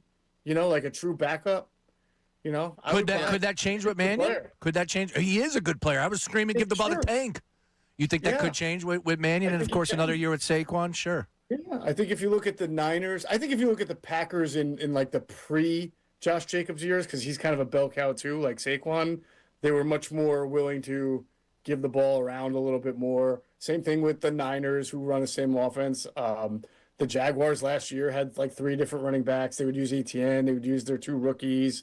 The Vikings, who run a similar offense, right? They used Aaron Jones. They used Jordan Mason. They've always used a bunch of different running backs. So, I mean, Saquon's a bell cow. There's no question he's going to get a lot of carries. But I think we talked about this last week. He's gotten like 750 touches combined last 2 years, which is just insane, especially with his injury history from the Giants. So kudos to him for being able to do that. But like, you know, if you want him to have a really good year this year, it might be okay to just give him the ball a little bit less and preserve those legs for later down the year. Yeah, it would be, you know, if they have a running back they actually trust behind him, might be useful to actually use him. I'm with you on that, Jeff Mosher. I feel like I'm liking that. I also saw you wrote about them throwing the ball at the running back more. I'd like to see that more, too, but I'm not holding my breath because I feel like that's a very much July, August conversation I've had for the last 4 years, and every time I find myself disappointed. 100%. Don't worry. We'll bother you about it next week as well. Oh, is that another throw? Sounds good. Is that another throw Jalen Hurts can't make? Is that why they don't do it? Is See, now you got to make it a Hurts thing. Wow. Why didn't make it a Hurts thing? I was making it more of an offense thing. Can I just say that I feel like I walked in on this interview between a spat between you two, between the Dodgers-Phillies game last night and Jalen Hurts, and whatever I say, one of you is using it as ammunition against the other, and I just want to completely absolve myself from this. It is like a married couple. It's been all show, Jeff. All It show. is. I'm not your therapist, guys.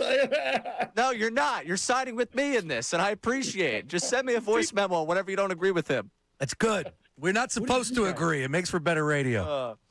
Jeff, we appreciate it. Thank you so much. We'll talk to you again coming up soon. All right, fellas. Enjoy. Jeff Mosher of Inside the Birds and Philly Voice. Join us here at the 1 o'clock hour, which is brought to you by Morgenstern Hair Restorations. Great teams stick together, and so does great hair. Morgenstern Hair Restoration championship results. Visit morgensternhair.com or call 610-831-HAIR. We never argue. We get along. We never have anything that we have ever butted heads over, ever. But today, there's been a couple topics that we don't agree on. We don't see eye to eye. I think it's good. I don't think we disagree in this regard because this is not our dynamic. My dynamic is more conversation shifting usually than anything beyond. Like, this is not usually our dynamic. Oh, gotcha. You know, yeah, you're right. Yeah. No, just like we're two hosts debating the topics, and I, you know, I'm not one of these guys out there like, hey, you got to take this way or this way. But there's no doubt in my mind that when you get two guys on a microphone that don't agree, and especially when it's good topics that we're not just creating out of nowhere. This is Trey Turner. Yep. What do you do? Okay, this is Stephen A. versus Pat McAfee. Who would you rather? LeBron and Jordan. Stop. Put the pin back in that grenade. We didn't even bring that up. We're not touching that today. And what else was the dumb one that we brought? Anyways. Oh, it's good. It's good. Oh, yeah, there's a lot going on right now. We got the juices going, and this is what it's all about, right? Yeah, we've both said to each other within the last 4 hours off the air, am I a little too fired up today? Is there a little too much? I did ask that question after the 11 I asked the same of you. Well, I brought that up because I don't want to be the guy that sucks the air out of a room when it's like the fan stuff, but like that guy rubbed me the wrong way. It was so bad at the home run stealing. Like that just the fact that the little kid was over there, it's like, dude, be a better person, be a better dad. Like, just start and ends there. Like, and you know, then we can't have the fun with it. Whoa, who caught the? So I kind of was like, man, am I kind of taking the air out of the room? Yeah. I enjoyed it. And then we had Bill from Utah, and apparently when we were talking with Bill in Utah, I sounded like Seinfeld.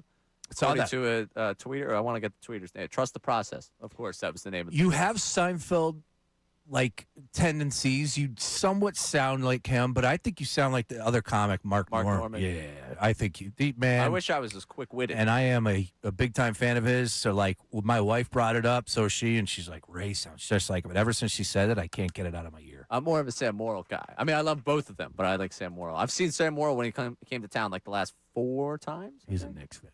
Yeah, he's a Knicks fan. He brings it up every time he's in. Ugh. Yeah, it's gross. Everybody's got flaws. You know, if you make me laugh, you make me laugh. The guy's hilarious. Damn right. Really just cursed on the air yet. It's freaking hysterical. I think we somewhat agreed on the whole Rich Paul LeBron deal where it's like, oh, that's another thing I said. I was wondering, I'm like, hey, man, you know, because this is a big deal, and I don't want somebody to tune in for LeBron updates, and I'm going, I don't care anymore, just sign. I'm going through it, and I like to get things off my chest, and that's what we're doing today. I did somewhat of it on Friday, but I'm going through it right now, and I think a lot of people are in agreement. But I do want to put this out there. At the top of the list, Ray, I want LeBron. I just hate this whole charade. And then to have Rich Paul, after we thought we were getting an answer this week, steps up to the podium today and says, hey, man, we're in no rush. Why does he have to be in a rush? Yeah, I feel like the dumbest guy in the room. I said last Wednesday. Yeah, well, that was a long time ago. I forgot you even said that. I'm not going to forget that you said Cooper Flagg's going to have a better career than Victor Wembanyama. So I guess we got Take Tuesday happening on the text line. Good. We'll get to that in the Davis Honda text line. We'll give a winner for that for a $50 Rita's gift card. If you can beat Cooper Flagg having a better career than Victor Wembanyama. I'm taking that home with me, just so you know. Oh, I know. Trust me. We're putting that one up on the mantle.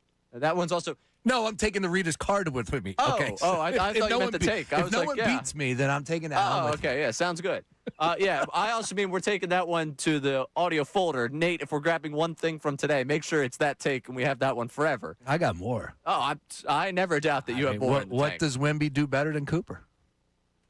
What is Wemby? Okay. Defend. Perimeter? I would say all above. Larger impact on the game? All right, who's the better shooter? Cooper, I guess. I don't know. I'll be honest with you. I missed the Mavs games a lot this year. There was a lot of Mavericks watching. You weren't watching Klay Thompson? He's a rookie. Exactly, and Wemby's team was just in the finals. Yes, all right, you're projecting. Yeah, he was. It's okay to project. Yeah. It's okay for me to look at you a little like, wow, all right, good one. All right, so the funny audio that Austin sent me, because I didn't realize that Austin does this doom scroll, where he just scrolls social media and then just sends everything he sees in social media out. It's a great thing daily to get. He does it every day for the morning show. Today, we were the beneficiaries of it. Oh. We got the email. Chris Rose put this one out. It's one of those like mini Mike series things. Which one of your teammates would you take in a fight? Like, as in, you would want them on your side for a fight. He asked a number of baseball players. A couple of Phillies were in it. We'll play the audio for you. Have some fun with that. Kick that around coming up next to get back to the Trey Turner conversation we were having earlier. Alongside Sean Brace, I'm Ray Dunn. This is Middays with Marks. Now on 97.5 The Fanatic Sports Update. I'm Austin Jones with your Fanatic Sports Update. This update is brought to you by Rosenbaum. Rosenbaum Injury Law. If you've ever been injured, don't settle for less because winning means everything. Call Rosenbaum and Associates today for a free consultation. The Phillies managed to smash 5 home runs yesterday in their win over the Dodgers. Bryce Harper hit his 200th as a Philly. Trey Turner had a career day at the plate, not necessarily in the field, but he had 2 home runs, which included the 200th of his career and a 300th double of his career as well. In total, he had 5 RBIs. Here is Trey Turner on his eventful evening. Ridiculous game in general by me. I was happy we got the win, but roller coaster of up, down, up, down. But, you do things like that or have games like that. Sometimes you just got to laugh about it. And they gave me a hard time, so. Tonight, Zach Wheeler will take the mound with first pitch being at 6:40. La watch is still taking place as the 76ers are still awaiting his decision. LeBron James is in no rush, according to Rich Paul, and there's really not anything else any other NBA team could do to persuade him. In the NFL, the Eagles will open their training camp in 1 week, and practice will take place on July 29th. Jeff Mosher was just on from Philly Voice. You can watch that full interview on YouTube. This update's also brought to you by the New Jersey Department of Health. Public health works behind the scenes, building a healthier future for everyone. One mission working for you. Learn more at nj.gov/health. I'm Austin Jones, your home of the Sixers, Flyers, and Union. 97.5 The Fanatic and The Fanatic.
program today.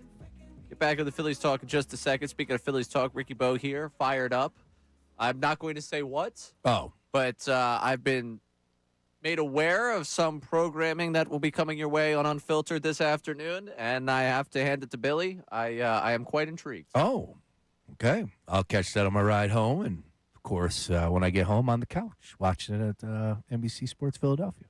As you should. Hey, speaking of watching. What you watching? I'm trying to see this movie, The Odyssey. Yeah. Everybody is. As am I. Like 98% Rotten Tomatoes. Yeah, so I actually haven't been to a movie theater since COVID.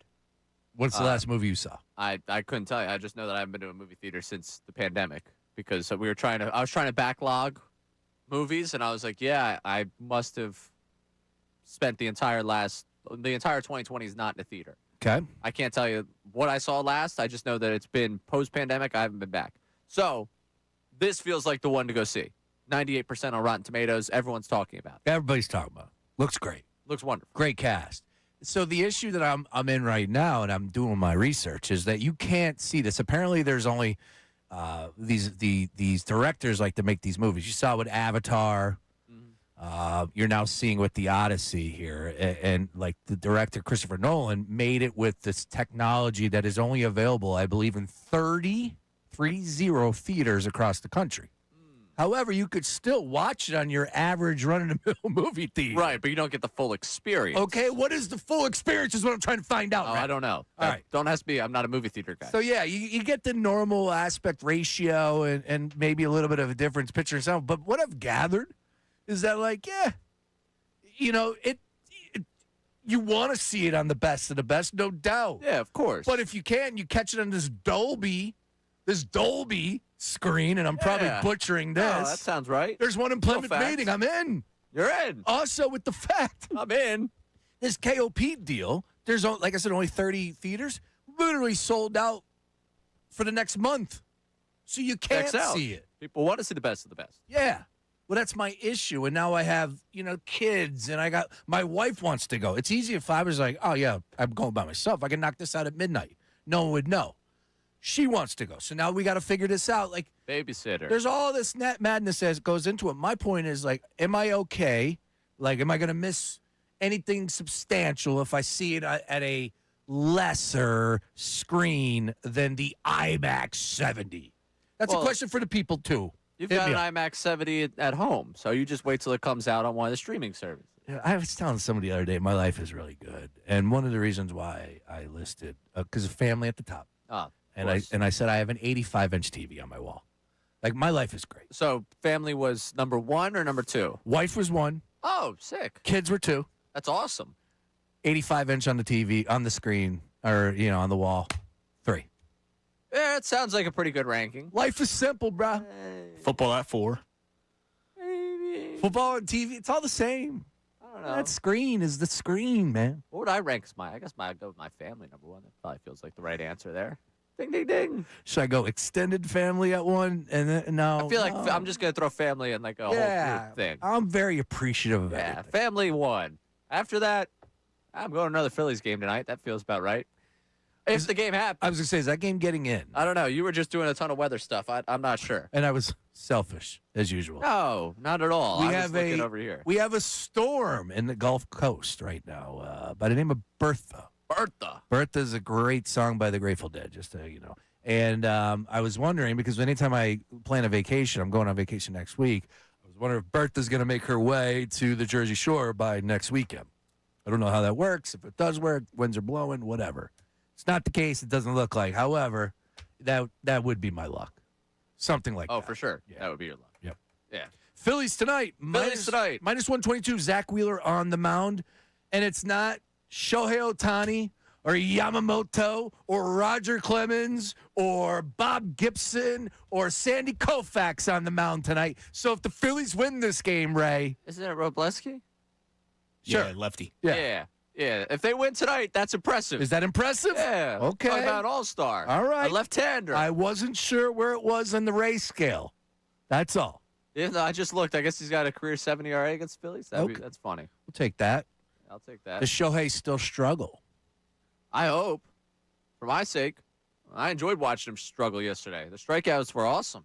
It's impressive, the fact that the Phillies are able to keep him at bay. Yeah, 2.69 ERA, 10-2 record, left-hander against this Phillies lineup. Yeah, if they hit Robleski around, I think I'll be impressed when I come in here tomorrow. They'll take it 2 of 3 from the Dodgers. Okay. They'll be going into the NOLA start with some house money. I'll feel good. Now we're getting some love here. And I'll have watched back-to-back wins. I'll be 11-9 on the season. They've won 6 of the last 7 I've been there for. I'm rolling right now. Should we raise a glass to 1,000 wins at Citizens Bank Park? I feel 1,000 regular season wins. Oh, so there's Gotta more. read the fine print, Sean Brace. Did we know that going in, 999? Nobody let me know. I didn't get a commemorative ticket on the way out. I took a picture of the screen just so I would remember. Bring back the hard tickets, please. Yeah, please. We were playing a fun game at my apartment as I was unpacking because I've got just this box of random crap. And a lot of it's like old tickets and stuff and it was like, name that Sixers game. And it was, a game from like 2019. It was like, what happened? Or like the game from 2018, like name what happened. One of my roommates is pretty good at it. I would let you guess which one. Gotcha. All right. What do we got on the Davis Honda text line? I want to hear some of the Take Tuesdays. If we got some of the Take Tuesdays, if you could beat Sean Brace's take, the Cooper Flag is going to have a better career than Victor Wembanyama. We will gift you a $50 Rita's gift card. What are the takes that we have on the text line? Alrighty, so I would say this one's probably going to be a little bit more biased for Sean Brace. For Take Tuesday, Jalen Hurts will not only prove himself in this new offense, he will win NFL MVP and have the most total touchdowns in the NFL this season. That's that? Matt in Lancaster. That is hot. So that's playing your audience. Yeah, that is. That's playing your audience right there. It's a hot take. I appreciate it. It is playing your audience. What else do we have? The other one we have is Roger Maris was not that good of enough player to be in the Hall of Fame. A Hall of Very Good player, yes, but not the Baseball Hall of Fame. Wow. Roger Jim? Maris? Jim? Roger Maris. I mean, I wasn't around for it, but Jim? 3-time World Series, 7-time All-Star, Gold Glove, 2-time MVP with the Yankees? Yeah, I don't know, Jim. I think you're off on that. Now, see, 7-time All-Star, but there were 2 All-Stars. There's 2 All-Stars per season going back in 62, and I see 2 All-Stars per year on that. How about Roger Maris playing for other teams other than the Yankees? You would never have guessed that. No. Cleveland, Kansas City, and finishing his career in St. Louis. I mean, I actually don't have to play. Can I be honest with you?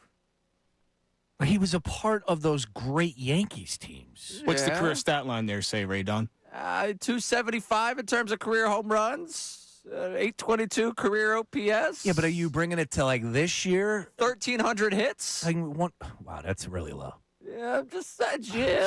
Must have been that Yankee stench he has on him. Absolutely was, but still pretty good player in his own right. If this website, would load a little bit for me, I could get you a splits on after the 61 home run season to, I don't know. You go in 39, 61, 33, 23, 26. Again, I kind of like the take. It's 1958 to 63 there. All right. It was a much different era. I don't know, man. How many games? Yeah. All right. Well, you did play in a bunch of games. Okay. Yeah, I'm just saying. All right. Is this seriously like the one time I need baseball reference? Give me something right now. What do you need? I got it. All right. There we go. 117 home runs. From 62 to 68 after he had the 2-year stretch where he went 100 home runs in 60 and 61. I don't know, man. They told me my childhood hero is not a Hall of Famer. Who's that? Ryan Howard. Yeah, that's a tough one. Howard's got a higher career OPS. He's got more career home runs, more career hits. His only crime is that he wasn't a Yankee. That's probably true. That's it. I don't know, folks. I really like. Who was that sent that one in? Let me go scroll back for it. I got it. Roger Maris.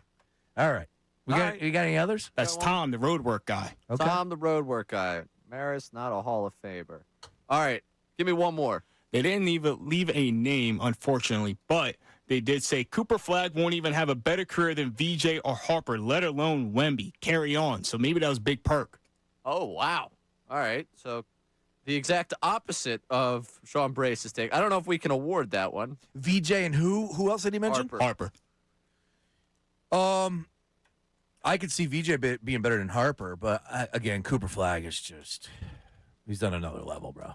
All right. We're going to think We're going to award it on the other side. Oh, gee, we'll have the YouTube chat recap as well. That's coming your way next here at Middays at Marks, 97.5 The Fanatic. And I'm Ray Dunn telling you all about my favorite place to be down there in the Stadium District. It's Live Casino and Hotel Philadelphia. When it comes to catching the game, there is no better place to be. Immerse yourself in the center of the action with Game Day Bites at Sports and Social, 360 views at Center Bar, FanDuel Sportsbook, wall-to-wall screens, electric watch party energy, and more. This is Game Day gone live. Make a total experience with over 2,000 of Philly's hottest slots, over 130 table games, and a live poker room. And if you're hungry, I mentioned those bites at Sports and Social. That burger there is fantastic, but you got a whole bunch of selections down there at Live Casino and Hotel Philadelphia. Experience a new era of flavor at Luck Fu by Jet Tila, featuring a fresh East meets West menu curated by the Iron Chef himself. And your Philly favorites are back at the all-new 10th Street Market, featuring an expanded menu at Lorenzo & Sons Pizza, the iconic flavors of Germany Brothers Bakery, and Gino's Steaks. Plus, unwind at the brand-new Library Bar with handcrafted cocktails and bites only. Live Casino and Hotel Philadelphia. Visit livecasinophilly.com for details. Must be 21 or older. Gambling problem? Call 1-800-GAMBLER.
know that the Hurts MVP take is one that's near and dear to your heart, Sean Brace. Even that was a little hot. I mean, I'm cool with it. The thing is, the Roger Maris take is so out of left field, it almost feels like it fits right in with your Cooper Flag, Victor Wembanyama take.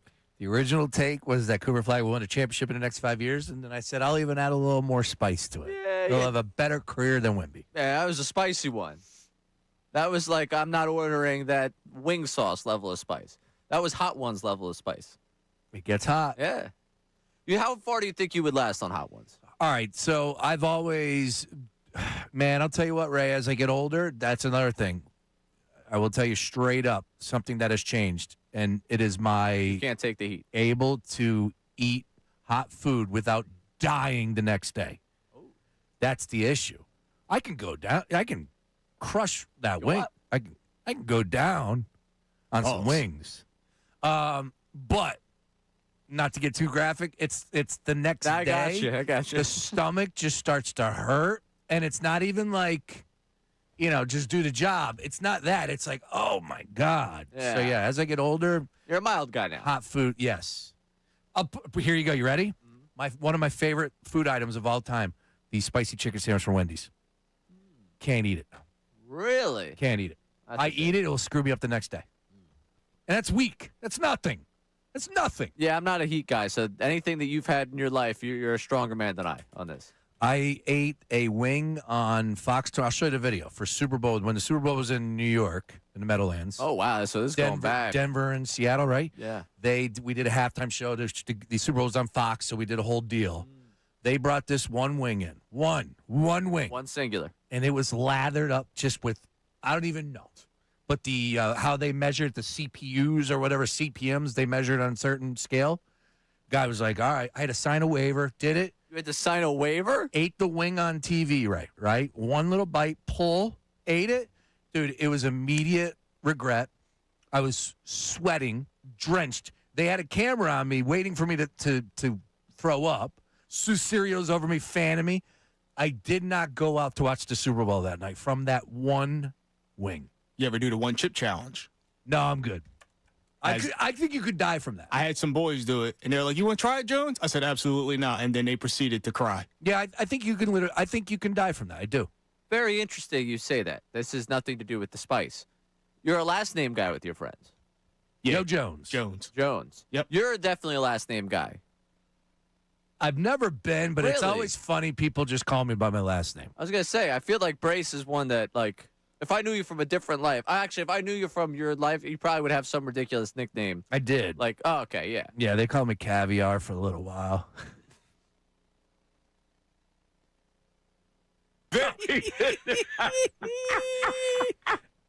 I also got Uncle June. June was my nickname from Uncle June from Sopranos. Yeah. I'm not surprised you, Nick, Bald, Uncle nickname June. guy, yeah. But Caviar was Okay. How about that? All right, so I'm going to say we're giving Tom, the road worker, you are our winner for the $50 Rita's gift card. Congratulations to Tom for our Take Tuesday winner for the take of Roger Maris is not a Hall of Famer. I enjoy the spice behind that one. Before we get to any other nicknames, let's get ourselves to the YouTube chat recap.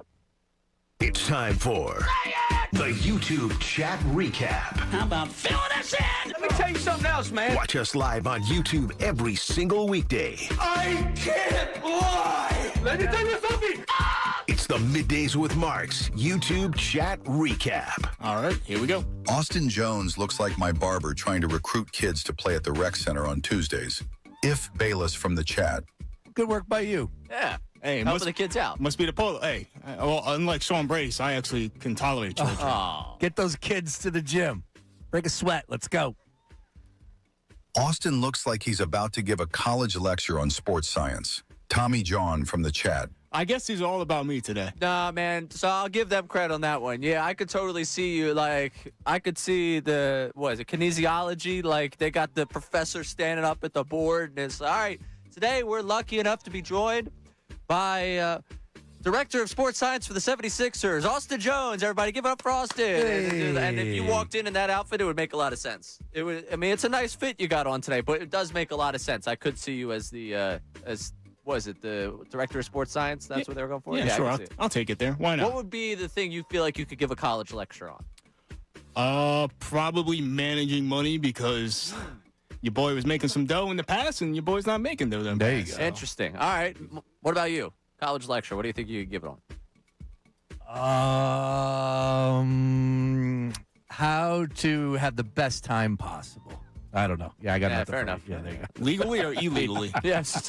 You probably could just went media. You could have went safe on that one. Sorry, I was currently looking up how you define hotness on a wing. Usually 1 to 10. And it's called Scoville heat units. Now I'm trying to find a video of what it was. It was something ridiculous. So people might be laughing at me, oh, you whatever, brace. No, this thing was, I believe you, like close to 1 million. Oh, good. Skulls. Yeah, that's probably why you end up missing the Super Bowl. There you go. What else we got, Austin? Hey, Sean, hypothetical for you. If a record-breaking home run ball comes in the direction of you and a random 13-year-old kid, and it's a scrum between the two of you, does the kid see his 14th birthday? That's got wooed from the chat. That's great. You know what I am? I am a big proponent of getting it, get the picture, hook the kid up. Now, just so everybody knows, and that's why I give credit to Zach Hampel, I have never caught a foul ball or a home run in my life. I've been to the ball yard 1,000,000 times.